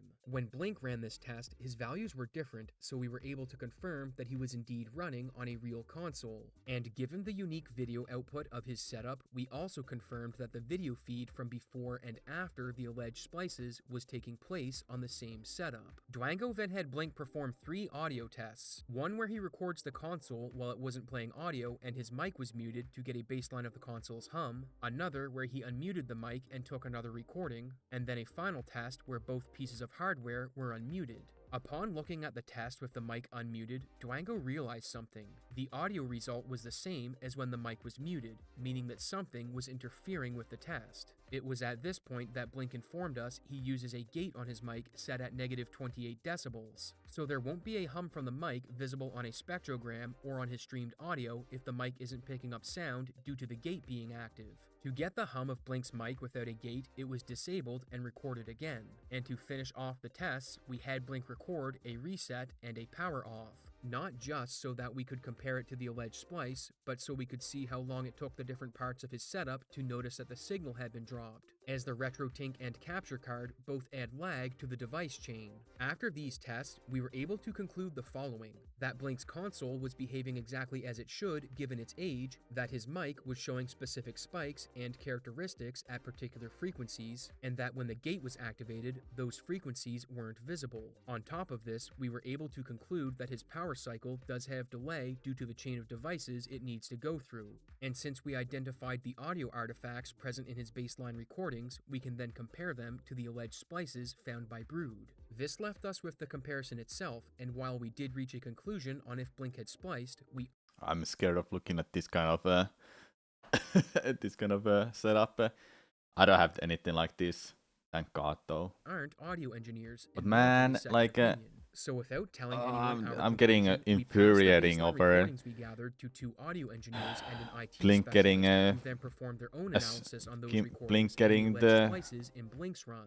The trio consisted of JRP, a Metroid like series why, speedrunner and man? audio engineer, Just CompuCat, because an audio something engineer, went. and Balthazar, an IT professional with a specialty in Just video because and Blink audio, got and they were accused all of kind cheating, enough to create man, independent I'm getting reports that go infuriating. over everything. Infuriating. I'll link these below so you can read them for yourselves, but for now, let's start with JRP's report, and the first thing he looks at are the baseline clips we had Blink create. His analysis of the baseline clips showed that the microphone has a high gain setting as it was picking up sound reflection from the wall. But not only this, due to the gain setting being so high, he was able to isolate a frequency that would match a 60Hz CRT television, adding more weight to the claim that Blink's setup was legit. When JRP looked at the baseline footage for power cycling the console, he noticed one thing in particular: audio pops just like Brood saw at the start of the run he alleges was spliced, except JRP has an alternative explanation for these pops. When you power on a preamp, which is something that amplifies a signal, a common occurrence is a surge of electrical power that will be outputted as a popping sound. This means that the power surge and popping sounds Brood observed at the start of the run are completely normal, as confirmed by the baseline test. JRP also identifies the mains hum, and his conclusion is that it's impossible to determine which piece of equipment is emitting it. However, as previously mentioned, due to the frequency present, it may be coming from a CRT,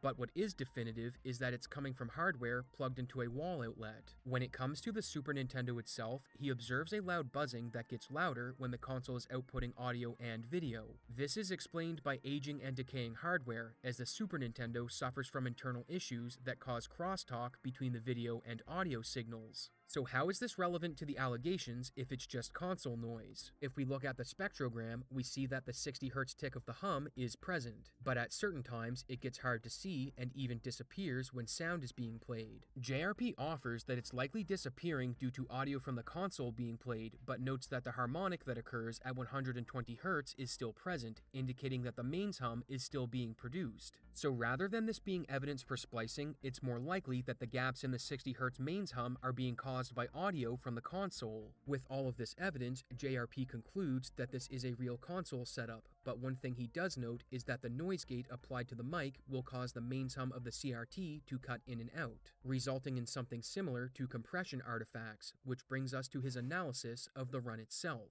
Taking a recording from a random section of the run, JRP looks to see if its audio matches the bass recordings, and there are gaps in the 60Hz mains hum just like the test audio has, with the 120Hz harmonic being present most of the time. So far, so good. On the reset that starts the run, he observes that the mains hum is present and that there is a blip with buzzing in the audio. But all of this is normal. Importantly, the waveform doesn't have any readily visible gaps or anything of note when the game is silent. And while the mains hum does have gaps at 60 Hz, this is consistent with other games on the SNES. Moving ahead to the loading transition when Blink enters Romero, JRP notes that there's an audible sound in the recording, but it's likely a key being pressed as Blink has a split that ends at the same time. Throughout the run, he notices small sounds that occur in 3 different places, such as this one.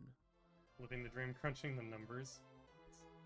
Despite isolating them, he can't precisely identify what they are, but he is I able didn't to hear determine anything what's likely suspicious. causing them. Like what? If you have a microphone with a noise gate applied to it and the gain turned up, sometimes the beginning of sounds will get cut off and only small portions of them will be captured. This can result in artifacts appearing on the waveform and being audible, but crucially, these likely aren't from a splice as the mains hum from the CRT gets louder when these sounds are present, indicating that these noises are likely coming from audio the mic's picking up once the gate has been surpassed. If we look at Balthazar's report, he focuses on the mains hum during the screen transition at Romero as well, and during the transition, he notices that there is a decrease in the signal from the hum. But since the video feed completely fades to black, this is explained by the crosstalk between the video and audio feeds mentioned earlier, as a weaker video signal won't add as much interference to the audio, resulting in a weaker mains hum signal. Like the other reports, he also shows that the harmonics of the mains hum are consistently present despite the hum signal weakening at 60 Hz, which is due to the video feed interference weakening when it fades to black as explained a moment ago. When it comes to conclusions, all of the reports are in agreement. Blink is running on a real console, the power cycle is consistent with an SNES, the degradation of the signal during a screen transition is expected due to the video feed interference weakening as the feed fades to black, and there isn't any evidence that the run was spliced. This was the same conclusion that myself and Duango reached in our initial analysis, but the story doesn't end here, however, as this left a few questions for me and the team unanswered. Mainly, how did Brood come to the conclusion that there was evidence of splicing? When I asked the experts to evaluate Brood's video, they told me two things. The filters he applied weren't set up great, and the way he scrubbed audio wasn't how it's normally done. We'll get to the filters in a bit, so for now, let's focus on how he scrubbed the audio. Looking at Brood's video, he scrubbed the audio frame by frame, which isn't how this is normally done, as you aren't getting the full sound. So you might be hearing something partway through the waveform or parts of different sounds being played together, which results in it being heard as a pop or click, when in reality, it's just a partial sound. Instead, a more proper form of analysis is to play back small samples and look for discrepancies, rather than go bit by bit. Brood may not have been aware of these issues when he performed his analysis, which had me wondering how he learned to examine audio. If we look back at his initial video, he says that a mod told him audio was a good way to find splices and that they sent him a video. Being curious, I asked Brood what the video was, as I wanted to see if maybe it had some bad information. Instead of a video going over audio tools, he sent me a link to this video by Apollo Legend where he goes over various cheaters in speedrunning. And Brood said after watching a section of this video, he decided to learn how to do audio analysis so he could look at Blink's run. So, he consulted ChatGPT. Now, I know what you're all thinking. How in the heck?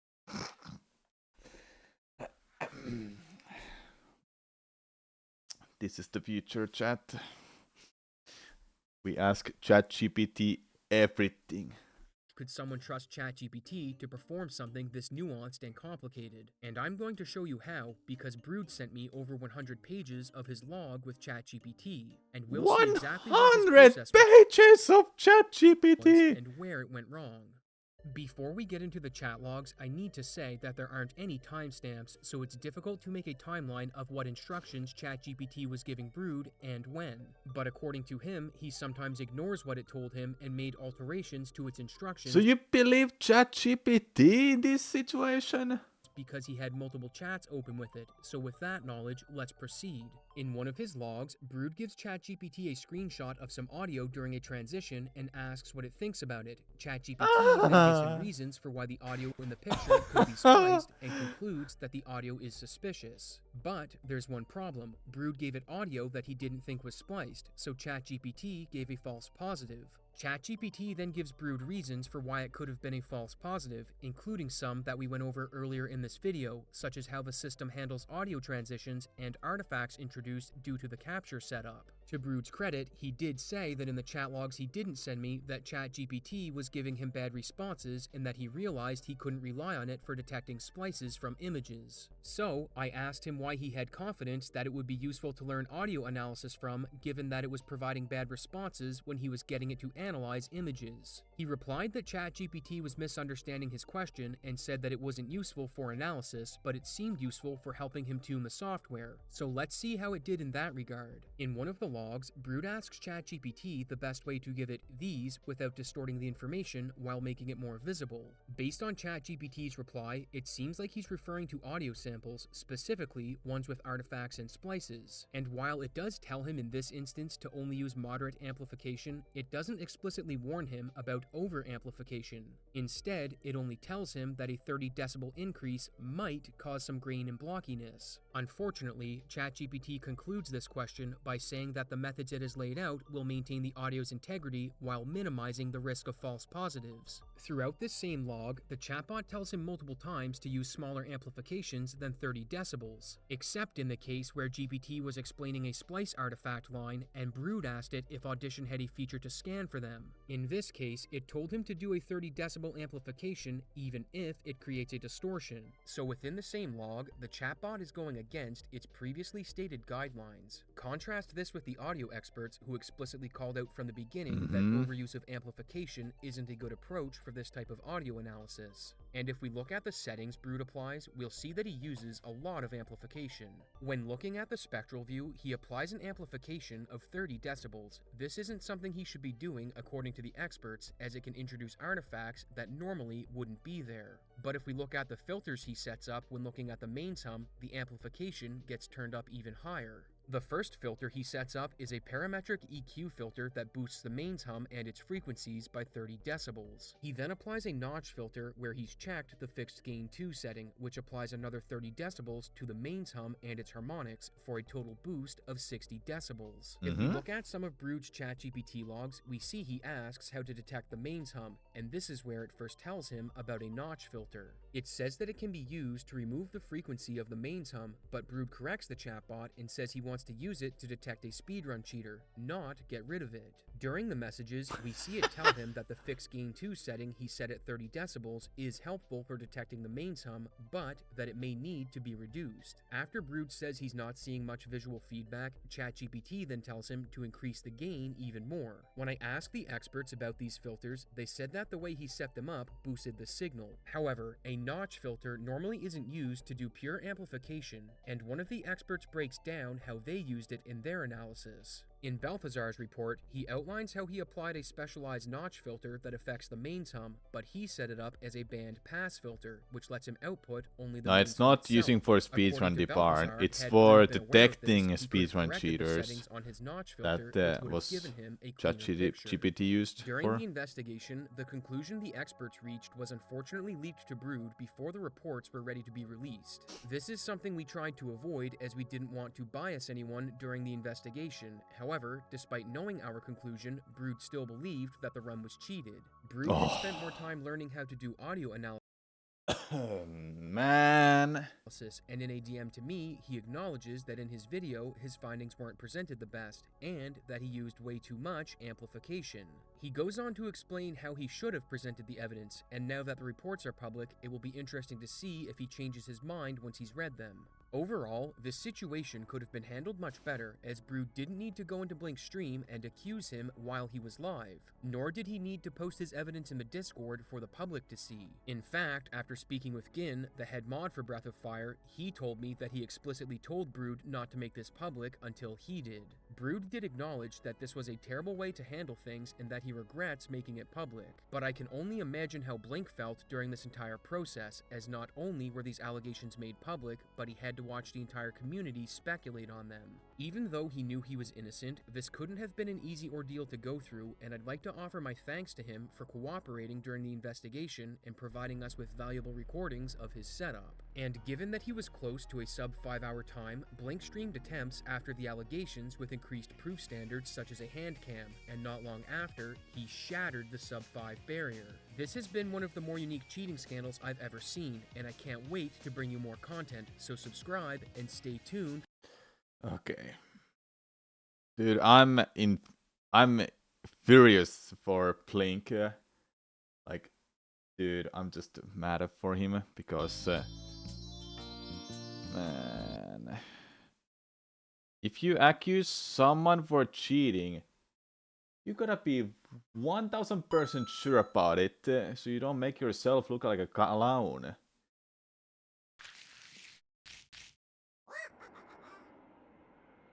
Hell, I've even been accused of cheating. Because I'm too good at these games.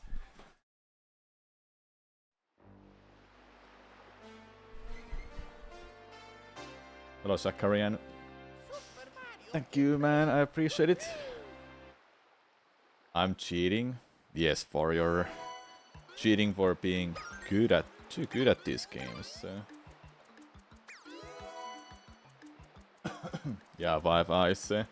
That video just made me like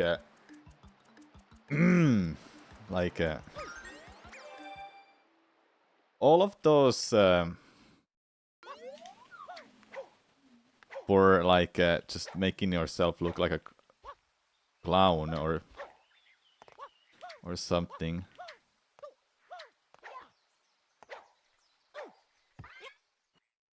Oh, he have to mean that admit to it. Whoa, what runs did I cheat? Some people have a hero complex and it clouds judgment. They want to catch a cheater so bad. Well, back in a day, like in 2012, I think it was, there was a speedrunner for this game who happened to get a really good time fast. Then that person wanted to race with other people and wanted me to be in it as well because I was one of the best runners at the time. I didn't want to race, I wanted to watch from the side, thinking that this may not be a legit speedrunner. This may not be a legit time. Then they proceeded to show a spliced run in a speedrun race. They admitted to it immediately. If you wanna know more about it, you can just watch Average Trace, Any Person World Record History. Sunshine, Any Person World Record History. But then afterwards, after they admitted, it was like a couple months later, they wanted to come back and actually do legit speedruns while showing handcam and such. And by looking at the gameplay whatsoever, they were legit. But it was so hard to like trust them after that scandal, you know.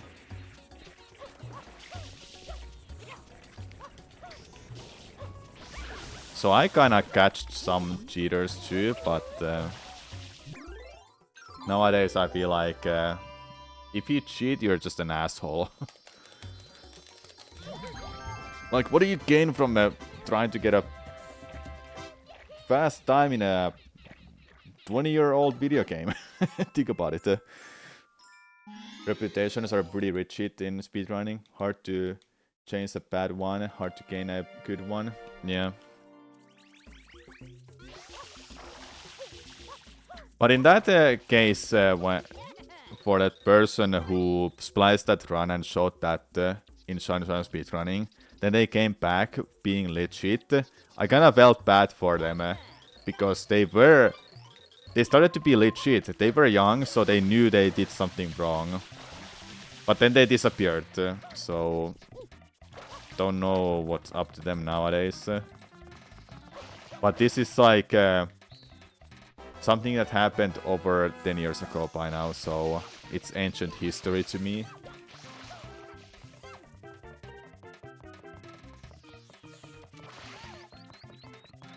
Yeah, Viva is the mindset that makes many NA cops bad. Can't be accused of cheating if you just admit right away that you're too good at cheating. Exactly. I remember when I was speedrunning Super Mario Odyssey. I will show you that you cheat in Mario Odyssey run in 2017. It was a cloudy Sunday. 2017 you mean, not 2027.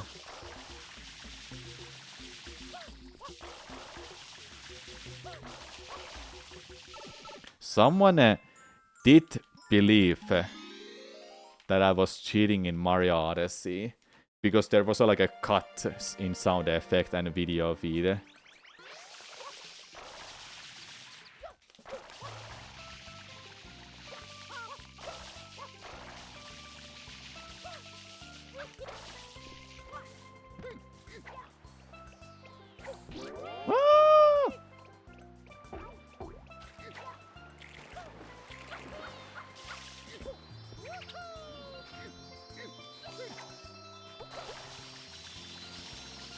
So yeah, someone did believe I was cheating in in Mario Odyssey. Should I just go and find that video when this run dies, if it dies soon? And find that comment. Like, I can 100% find that comment. Maybe I don't have to, because I'm just doing a run. So yeah, someone talked that I cheated because there was like a frame drops happening at the time when I grabbed a moon. What if the run doesn't die? Then it doesn't die.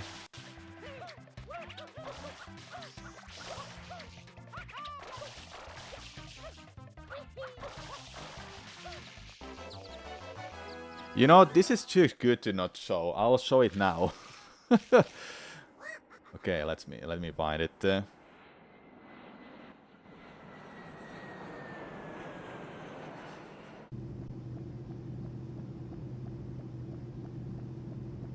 Rip run indeed, just because I wanna show the allocation. Is it this one? I had to read the comments a little bit.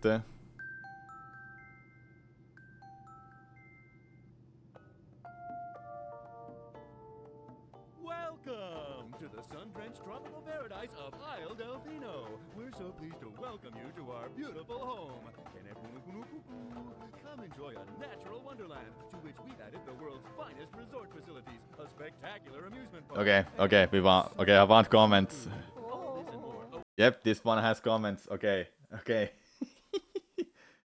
So here's the run. I'll link it to you. This is the run that is from 2017 from any person tournament match. 1 hour, 6 minutes, 57 seconds. So this is an old last run.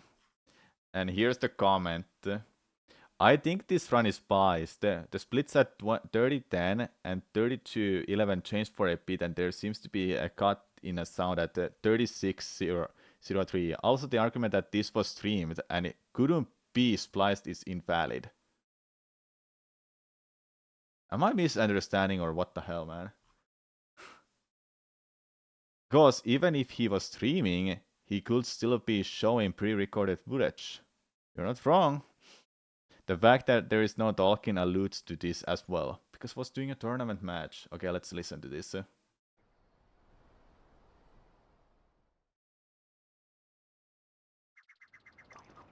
Okay, it was 30-10.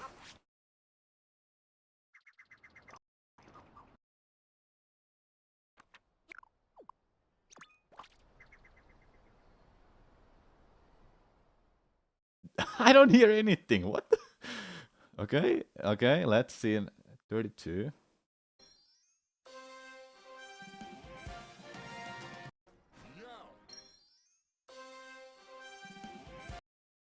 Nothing happened there. Hello? The splits at the splits move. The splits are moving. You see what happens with the splits? Okay, here, look. Look at the bottom of the screen. When you split in this game, when you split with this, it moves the splits itself. Oh, I don't even move the splits. I'm just checking for my estimate, like best possible time and such. There seems to be cut in a sound at 3603. Okay, let's hear it.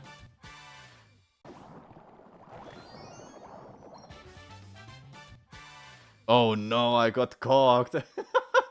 That's not real. So I played on online mode, and somehow this is an old video capture device that I was using. Sometimes it will do that.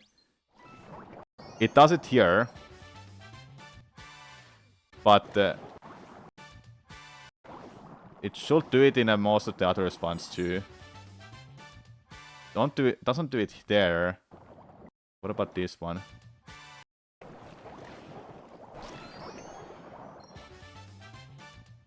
No, it doesn't do it there. Now someone is gonna assume that, oh, you actually did cheat, huh? Let's be real. If I cheated, everybody will be shocked. But this is not the video that had the big accusation. Okay, I hope you're joking. I said why that argument was invalid in a comment. Why would he bother splicing a speedrun if it wasn't a world record run? That too. That I do not know. Maybe it was a personal best. You're salty.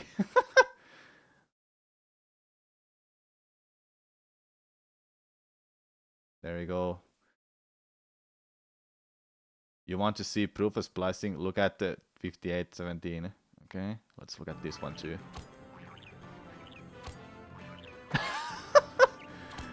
Okay, so here's the thing too. Like, yeah, the timer also. So here, look at this one. Look at the timer at the bottom of the screen. Then look at the game feed as well.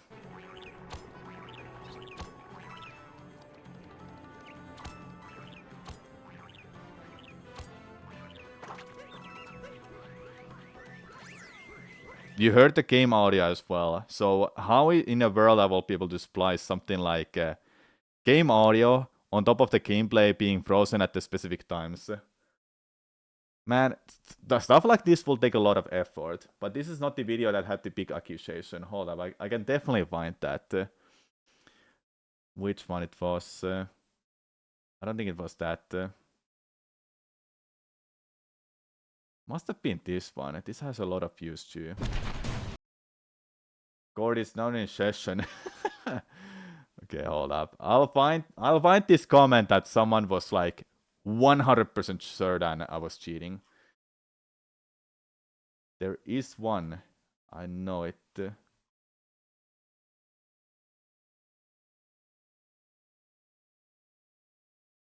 I need to read this a little bit.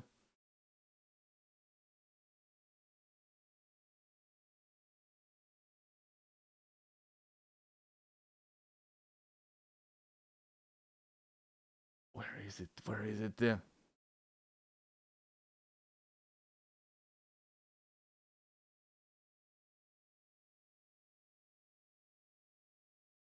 So what in Eclipse anyway? I have never seen this. It's a ROM hack of Sunshine.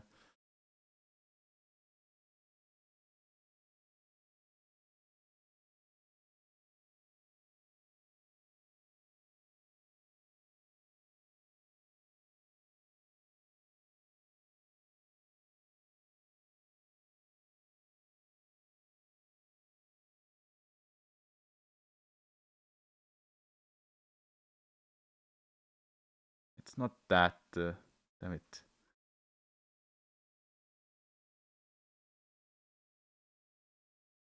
No, it's not this video. Damn it. Where is it?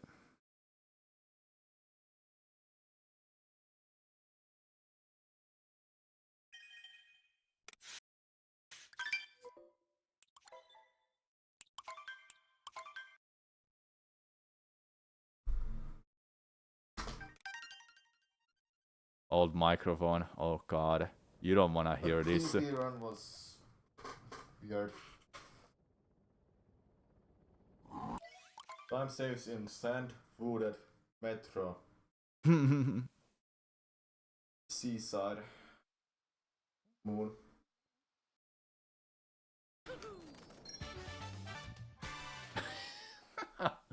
There's just a lot of these. So like listen to this one.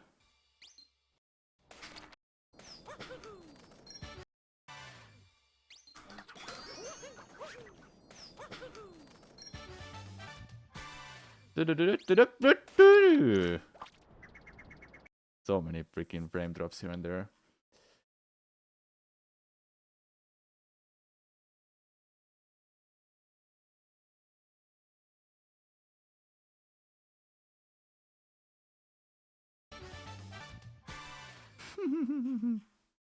I got so excited to watch my old videos of SoundCloud. Hey, SoundCloud, huh? Splice, or is that supposed to happen?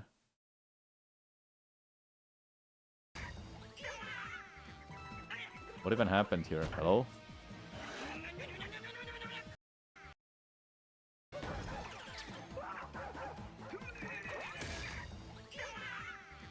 Nothing happened here, man. Like, what?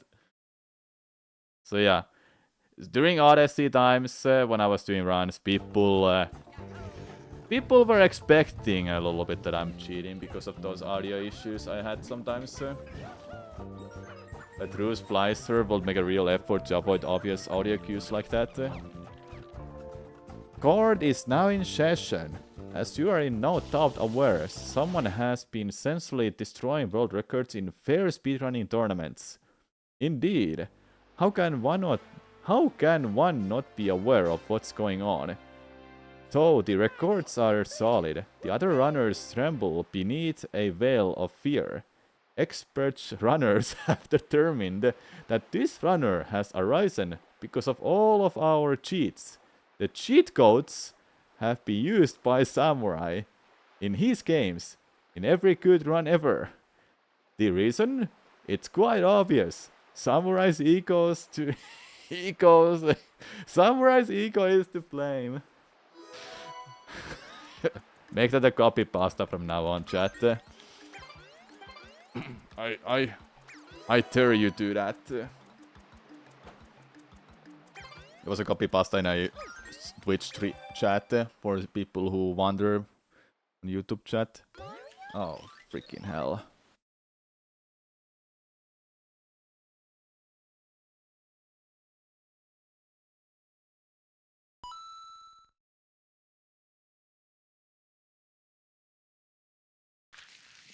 The reason? It's quite obvious.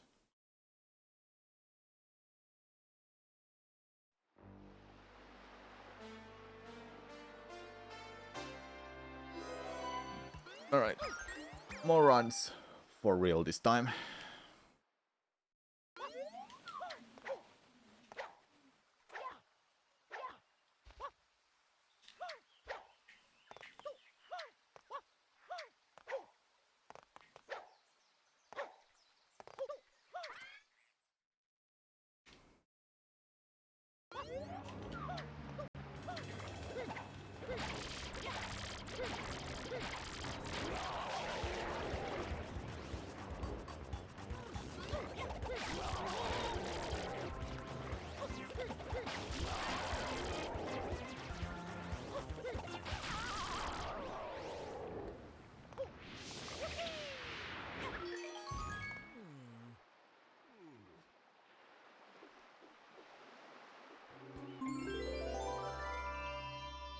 Now imagine after we watched those old videos of my speedruns, someone is gonna be so serious that they try to go and analyze all of my speedruns to find any any splice possibilities. And they're like, yes, you did cheat, Samurai man. I will be so taken if they do that.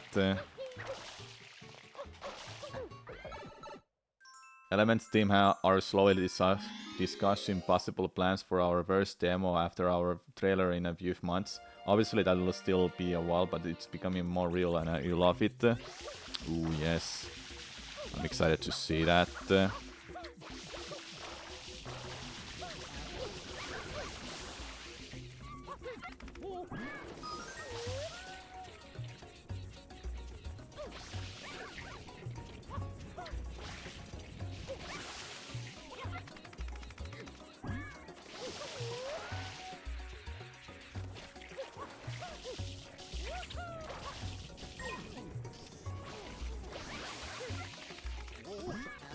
What emulator I'm using? There's only one GameCube emulator. Well, technically two, but I'm using Dolphin. Guys, my stream just lagged. Is he splicing live? Yes. How did you know? But here's the thing, chat.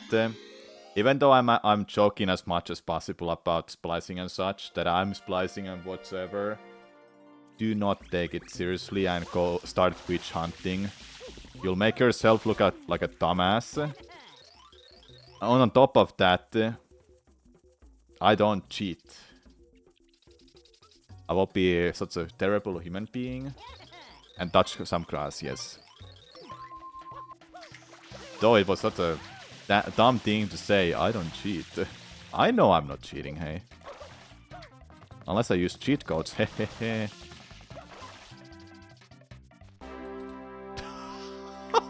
Oh my god, this sound effect.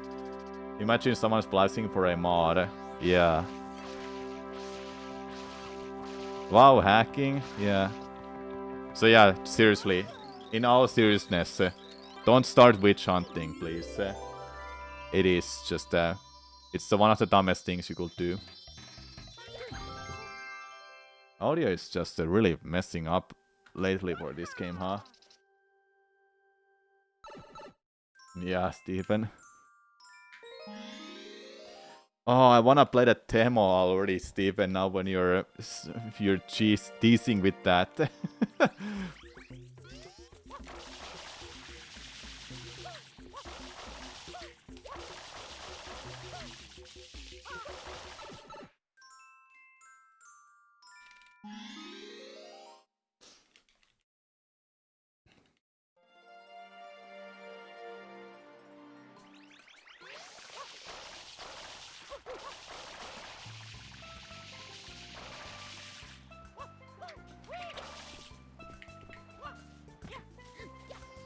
Oh.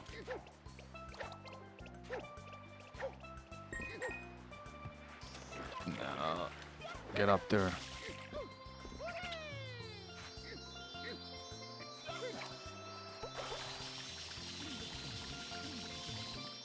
What does the overclock thing mean at the bottom center of the screen?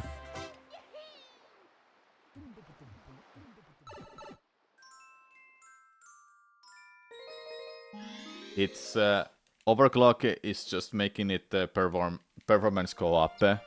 It makes the game lag way less, like way less when you're spam spraying in Manta fight, for example. But it's just the thing that was allowed for emulators.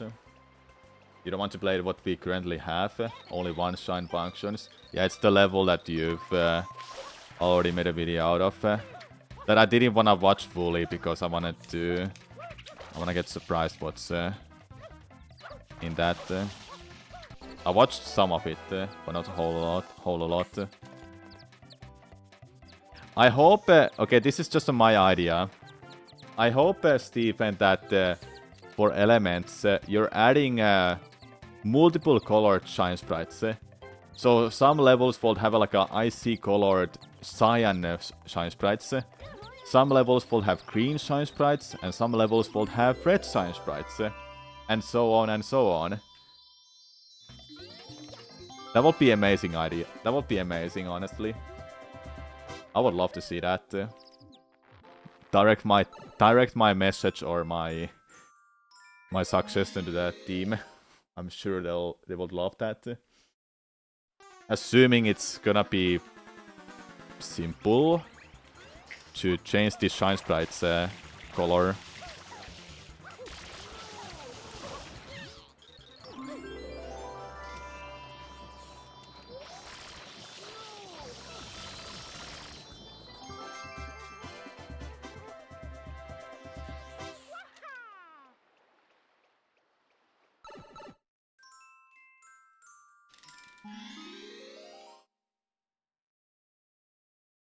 After the stream, I need to practice Metro Prime 2.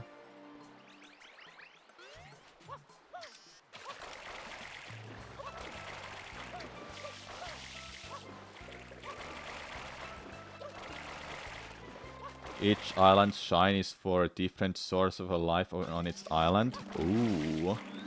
And they're all colored differently with different facial expressions. Oh! You literally read my thought. Now I'm even more excited.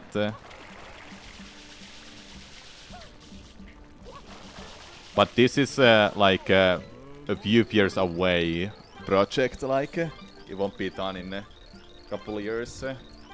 More like...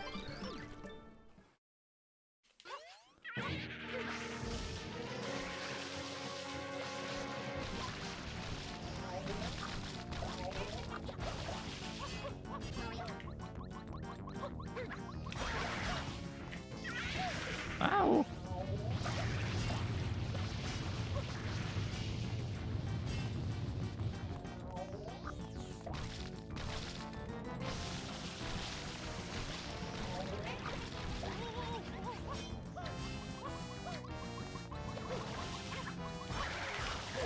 I didn't get it again. Oh!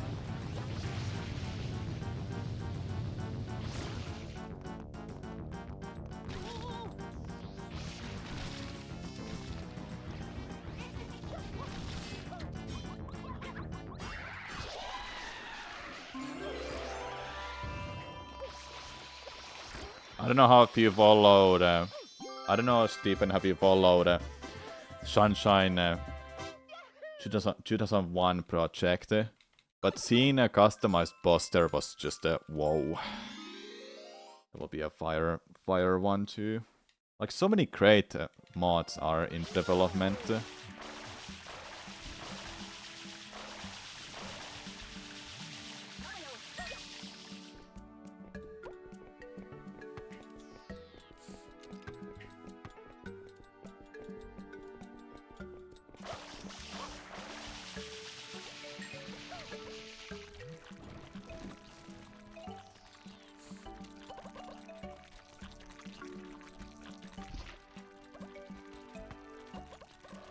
No.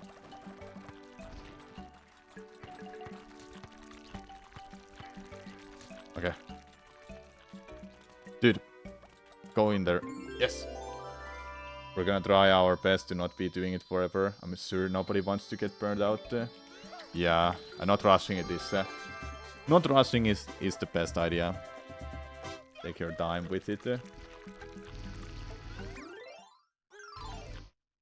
Hopefully just a couple of years. Yeah, and I think the tools for Sunshine are getting... Sunshine mods are getting better too. So it shouldn't take years and years.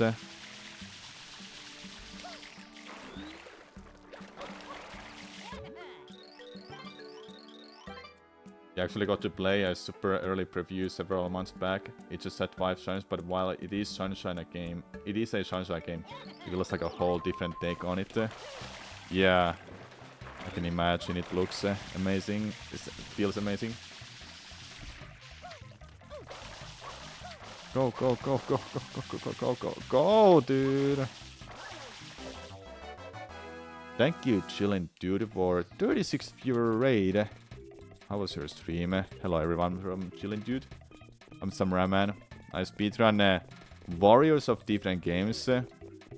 But generally nowadays I try to create content more than speedrunning and grinding my ass off for these games.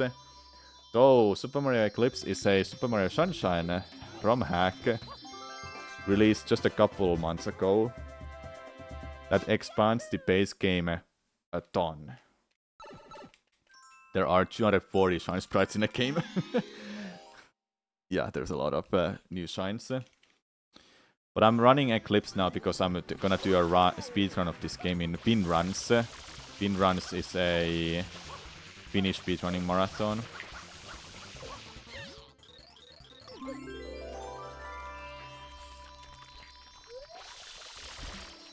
Take that. Hello Daisy. Hope your games are going well. Yep, they're doing well. You know, Chilling is a Giga Chad Sunshine player as well. Yeah, he's good at the game. I haven't seen him run this in forever, to be honest.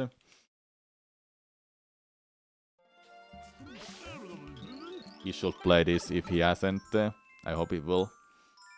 Nice addition with the HP bar up of Shadow Mario.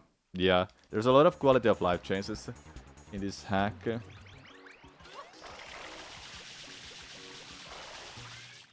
This hack took the team 5 years to make, so it's not a small hack when it took that many years to make.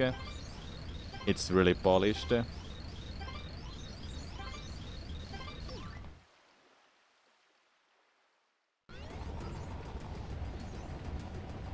Even though there's a lot of old stages, there are quite a few new stages as well for this run.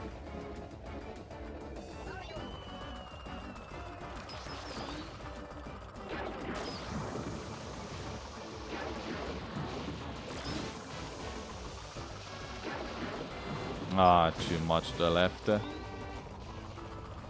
I think. I've done a run earlier today. I finished it.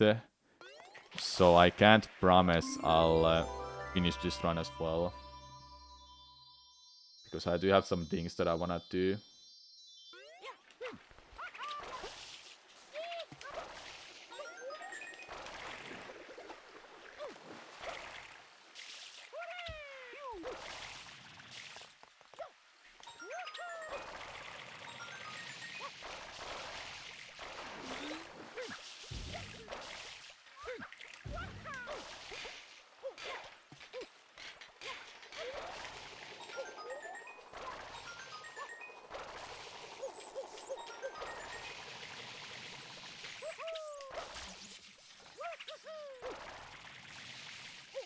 Nice. Yeah, definitely set it up.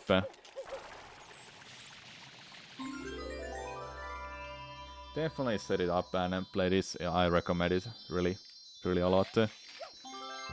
If I got burned out from playing Sunshine, this replied my burned out. I see Twitch is more active chat. Twitch is my main stream, really, Stephen. YouTube is an extra one. I do wanna stream simultaneously to both websites, but it can be hard to follow both streams chat, and YouTube is just less interesting chat experience. Not that many great emotes there. I have my own membership emotes though. But even then, it's still not whole a lot of an experience compared to Twitch chat when there's so many cool memes and such. I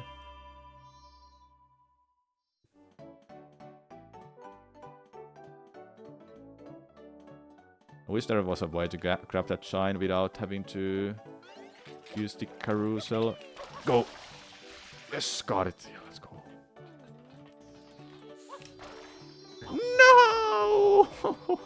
I fucked it up. I'm comparing against my latest run, by the way, not my personal best, which is a lot better. I'll tell that much. This is my personal best. Even though I'm behind, ahead of it right now, my run gets better the further I get. And I'm mostly doing practice runs than grinding my ass off for these games. I don't wanna grind anymore, chat. Like I've talked about this so many times on streams. That I don't know, does it get annoying to you to listen to this same stuff that I'm explaining about the grind and such?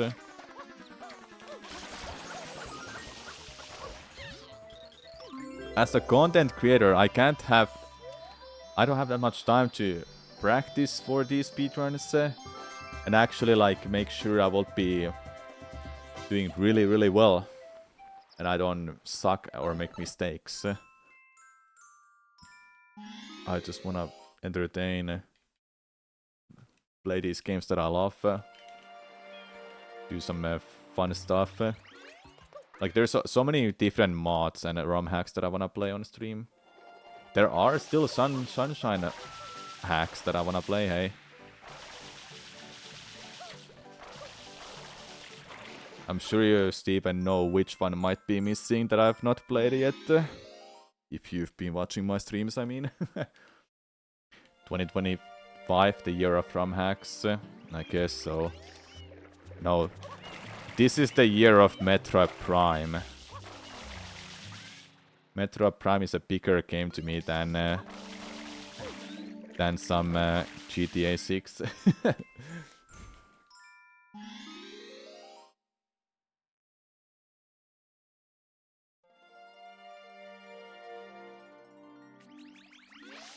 If it comes, yeah, that too. Oh my god, dude.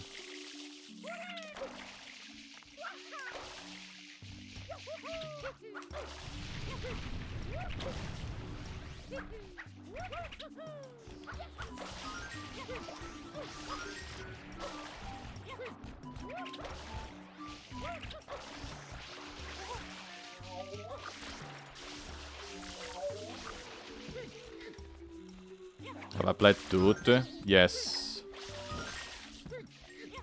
I didn't get 120 shines in it. I did get like... I don't even remember how many shines I got, but I beat it. I did get... I did beat it in 40 hours. While doing quite a lot of hard shines.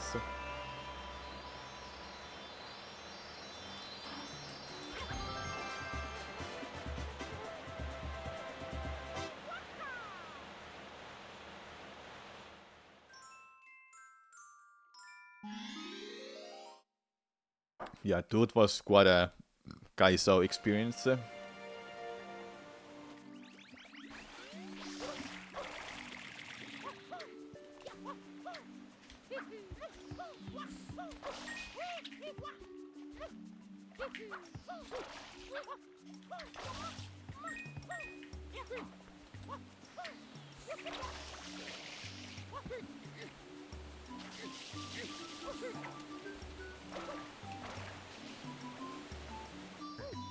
No, I got to the hole. Dude Sunshine's thing was that I used so many save states that some secrets were just impossible to me if I didn't use save states. I think at least 2 secret levels I were able to beat without save states. And those took me quite a while to complete without save states. Then shines that were actually difficult and required so many freaking brain cells to complete, I just couldn't do those. Like, I really wanted to complete Pianta 5, but I couldn't understand how the hell am I supposed to unlock Yoshi. Your life split layout looks clean. Thanks. It's pretty good, isn't it? The background is not green screen or black, fully black color that I make it transparent. It's gray. It's like grayish. So it makes it quite good looking. Also, if it was green screen, then you wouldn't see those minus 31.3 splits at all. For example, Dude is not a game; it's an experience. Yeah, an experience I should have done for 120 shines and not just 40 shines or something. But there were so many goddamn blue coins that were just freaking hard to get, man. Hello, Nikke. Thanks for the good luck. Good luck, chat, as well. Yes. You'll try something like that then. You've been using black to color key it. Black is fine, but gray is better. I think it was 21, 21, 21, 21 as a number or something. That's the best one. Try that.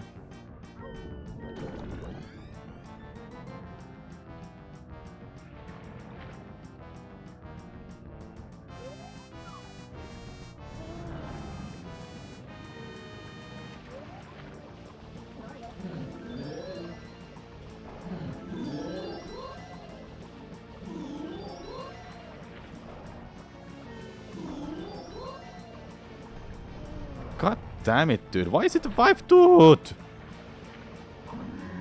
Eat me again.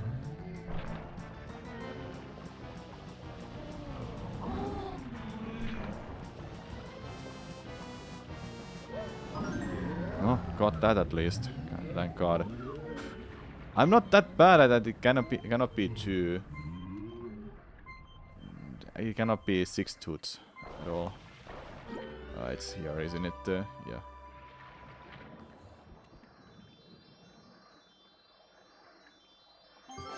Yes, you're late, TNT. Okay, I'm checking my live split quickly. What did I put as a background? Yeah, it's FF 21 21 21. FF 21 21 21 something. That's the background I use.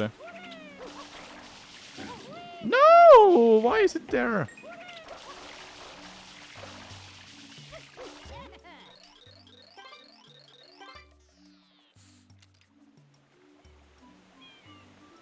Something like that.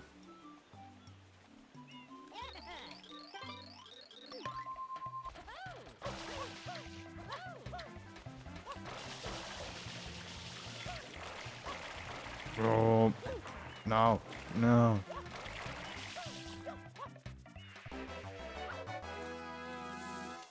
Drink some water. Sure, I'll drink this, what I have here.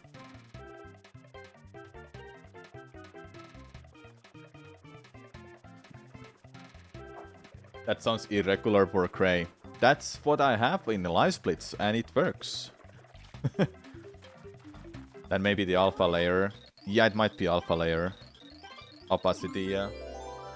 But that's what I have for a live split. Yeah, it's been a similar time. Now we are moving soon, chat. Alright. Those who came here from Chillin' Dude stream, you're in for a treat right now. Watch carefully. Don't blink. Do not blink.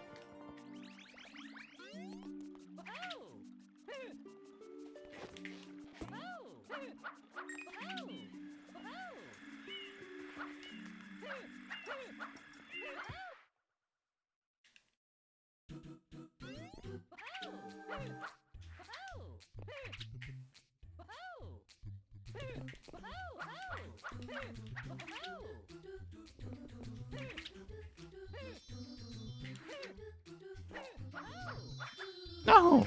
Okay. Yep, we're just moving with that.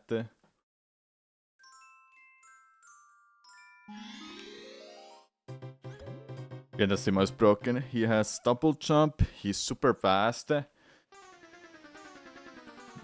Doesn't have blood, but he doesn't need it.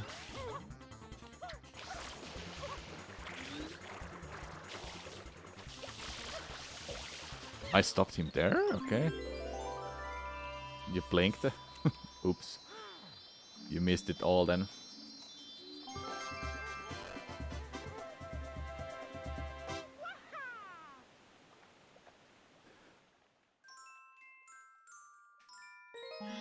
Selecting episode 7 so I can select Gentasima because he cannot go underwater and spray. He has water balloons instead. Like that.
The music looped. That wasn't a good fight.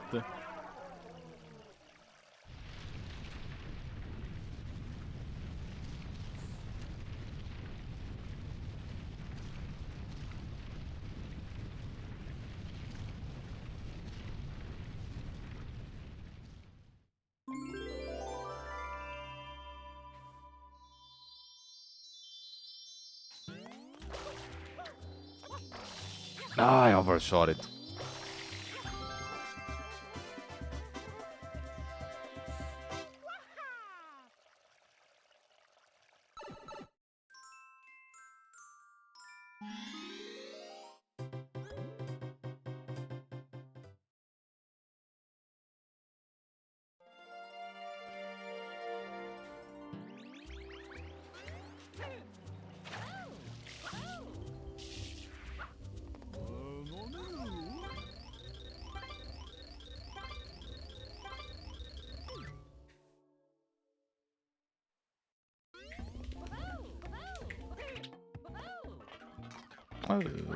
Well, go there.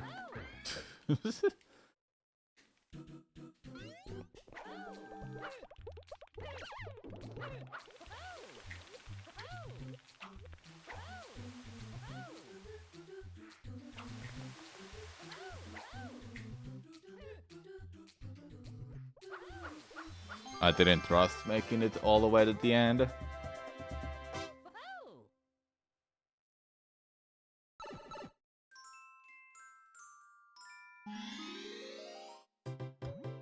How's my personal best? Oh, 15.4 seconds ahead. Sure.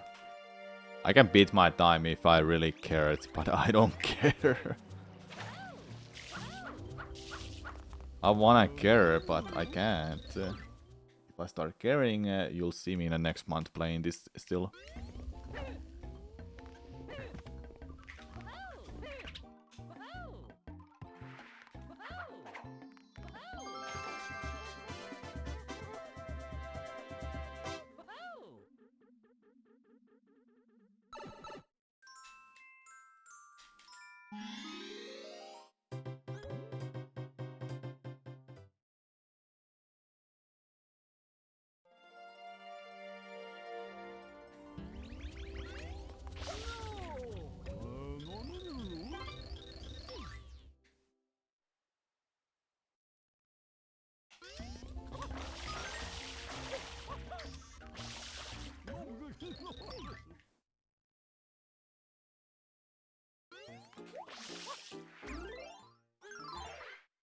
Did that count? Ah.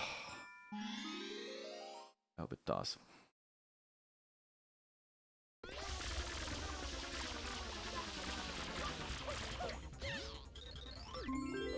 Luckily it did count.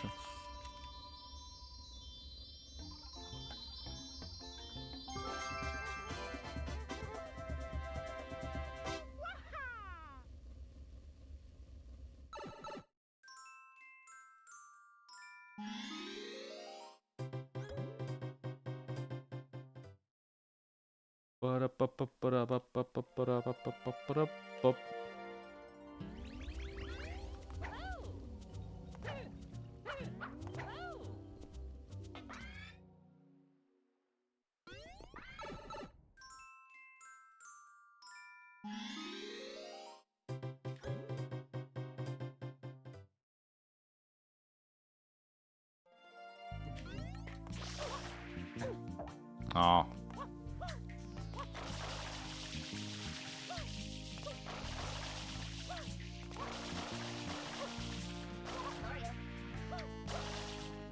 No, didn't make it in time.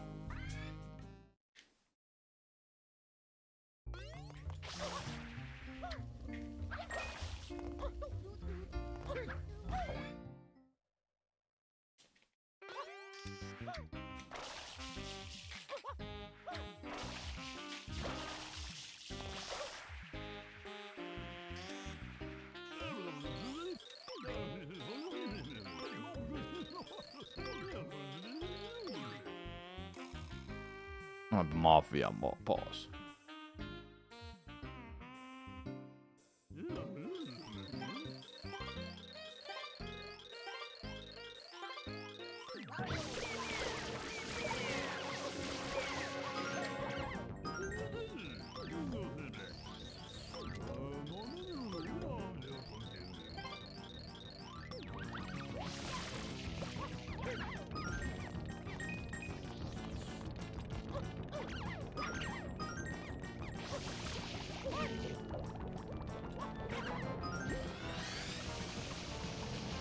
I can't hit it when it's off screen? What? Or I can't see it? I don't even know what happened there.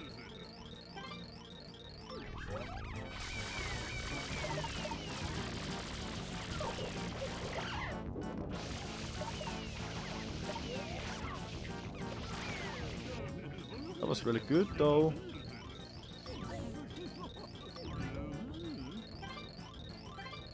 The second one was gonna be... I'm not gonna beat my time. My cold split.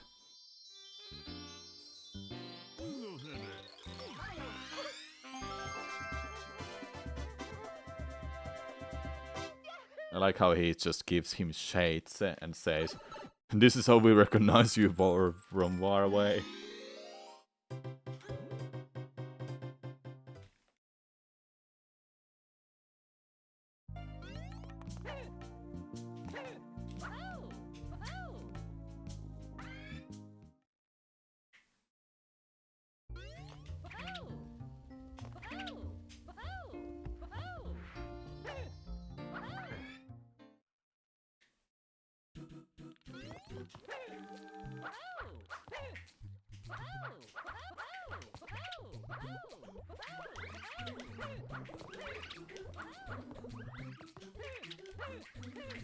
I couldn't see there, so I just didn't want to go for it. It tempted me to just keep going without seeing much, but I'm gonna die if I fail a single movement there.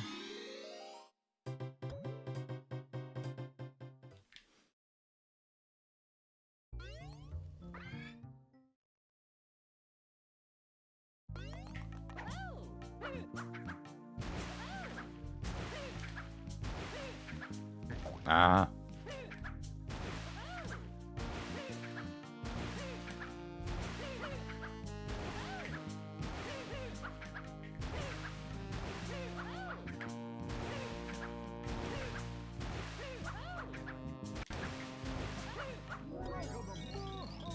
That was really good. Despite of that one bonk I had.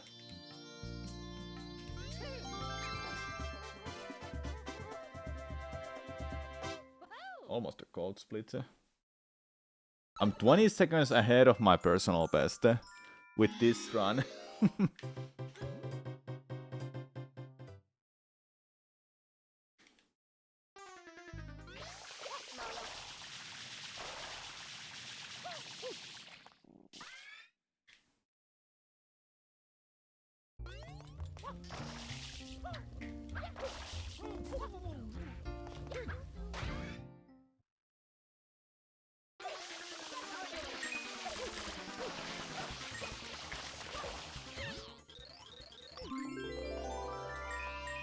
Oh my god, it's gonna explode. Imagine it did. Cold split, let's go.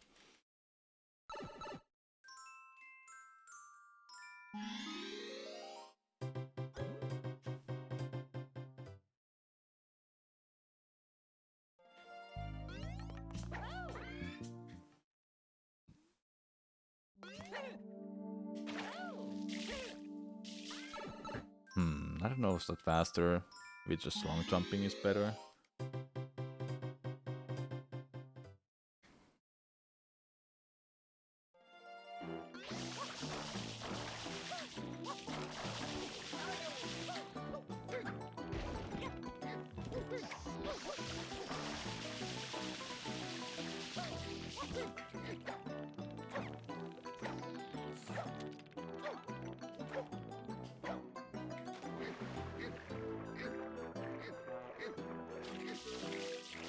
Are you kidding me? No! What was that? Come on, man. Why?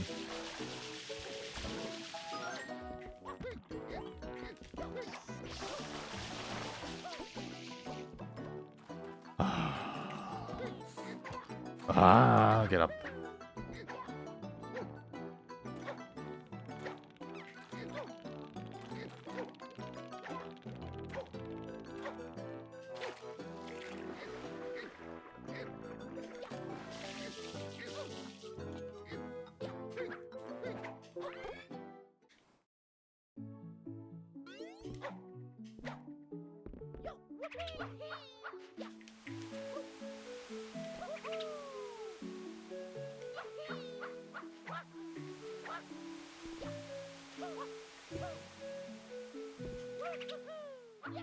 Well, that was first try, but getting the secret was on first try. Damn, it sucks ass. I'm still ahead! Oh, my time sucks. Oh yeah, this sign, this one.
What? Who's alive?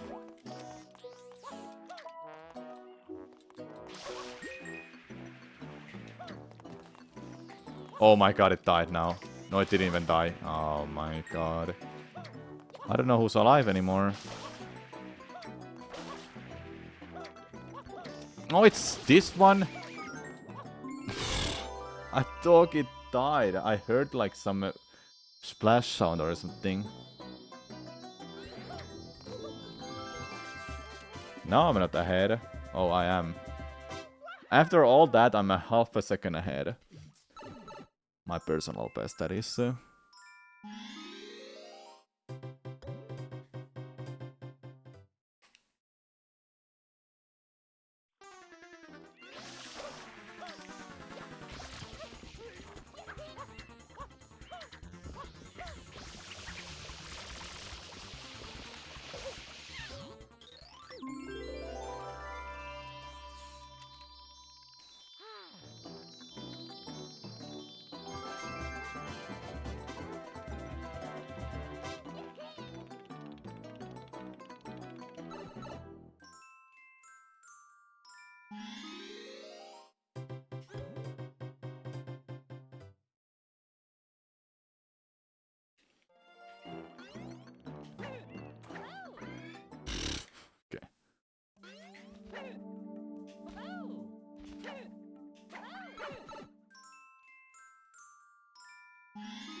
Okay.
He needed stereos for just to do mumbo da bumba, bumbo da bumba.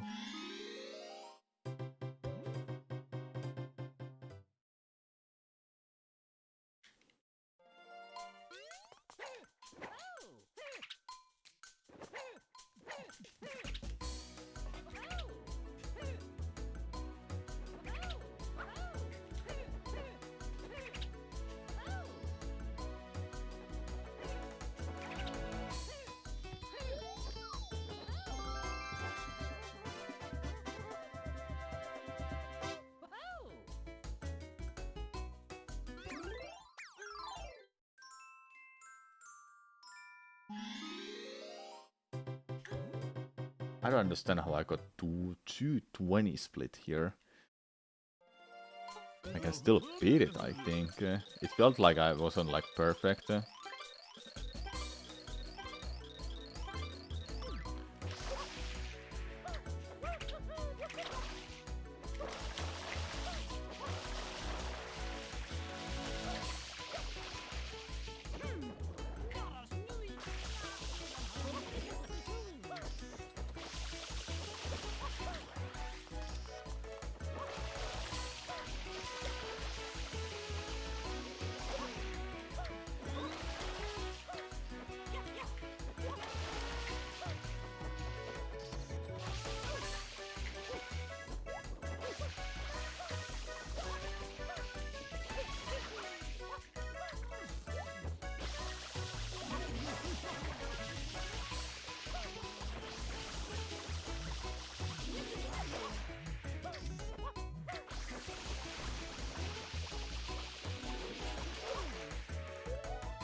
It happened again. Same thing.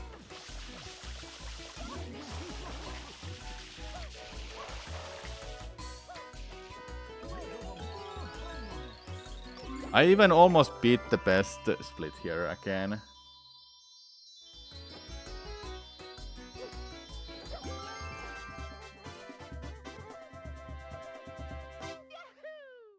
Damn, dude. Well, after this split, we will see if we'll have a run getting finished or not. I don't care to finish the run if I fail this upcoming trick.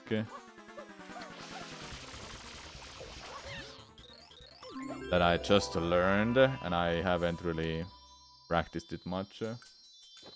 I should though. It will be cool to pull up in a marathon run. You can enter episode 4 of Rico early with Pianissimo. Don't have to do Rico 1. It saves like a minute, less than a minute maybe, I don't even know.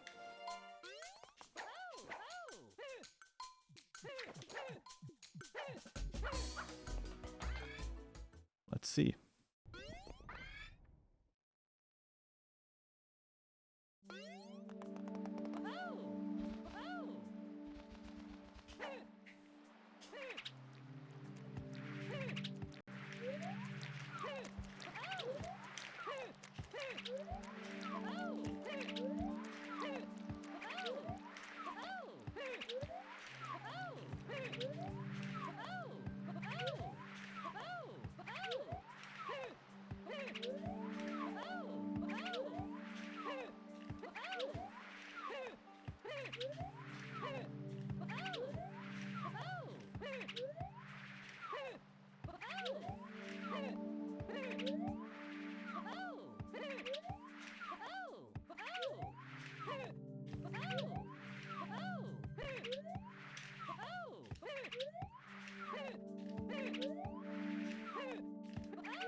really just no, dude. God damn it. You just bonked that? Oh my god.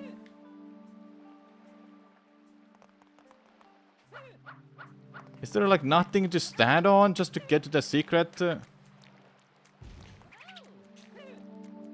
my god, dude.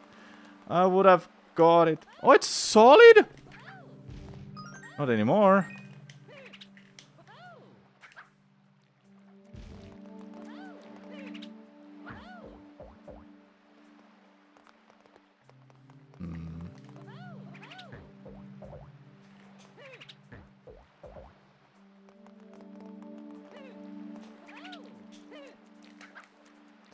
I just need a wall jump somewhere. Oh my god, that will do it. Dude.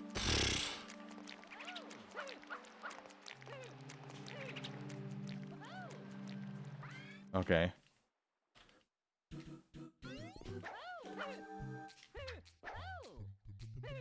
No, I'm not gonna make it.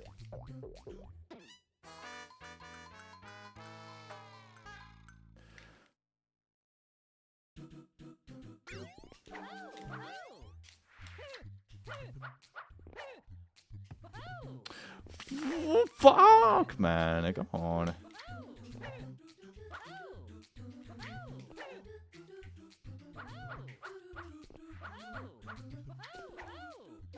Okay, I think this will be enough for today. Don't wanna finish the run. But you saw what kind of potential it had. If only I knew the backup strats.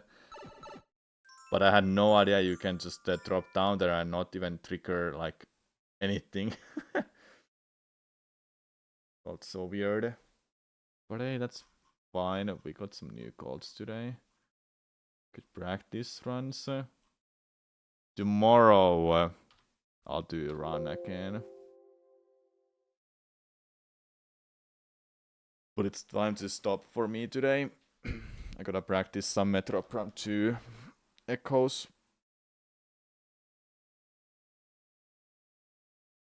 See how that goes tomorrow after Eclipse runs. But I hope you enjoyed the stream, everyone. Sorry I didn't finish the run, but I don't really feel like doing like any grind sessions with this game.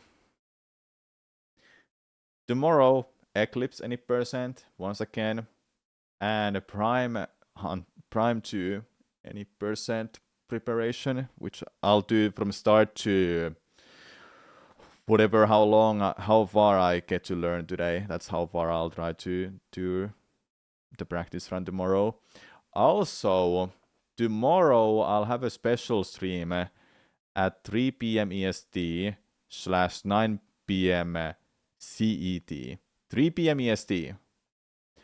I'll do Super Mario Odyssey online multiplayer with other creators such as Smallland, CJ, Grand Pooper, Little Curbs, Crafty Boss, and there's a lot more.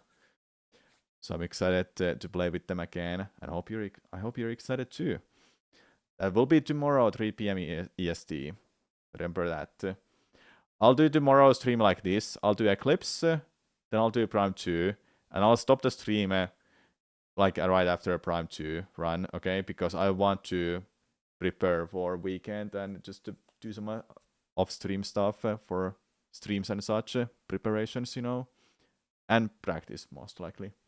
So yeah, thank you so much for watching, everyone. I appreciate your time watching me. I'll find you so much raid right now.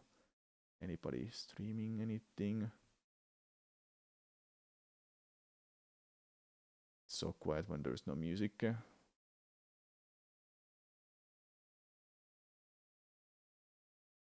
Try to see if there's some Mario speedrun or something fun. Speedruns, I know the marathon is on right now.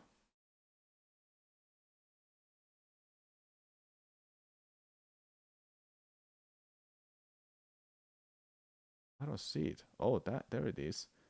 They're playing Final Fantasy 9 right now. But I have another stream I wanna send you to. I'll send you to Cosmic. He's doing some Mario World. The last levels Mario speedrun. Alright, I'll see you tomorrow everyone. Have a good night. Bye bye.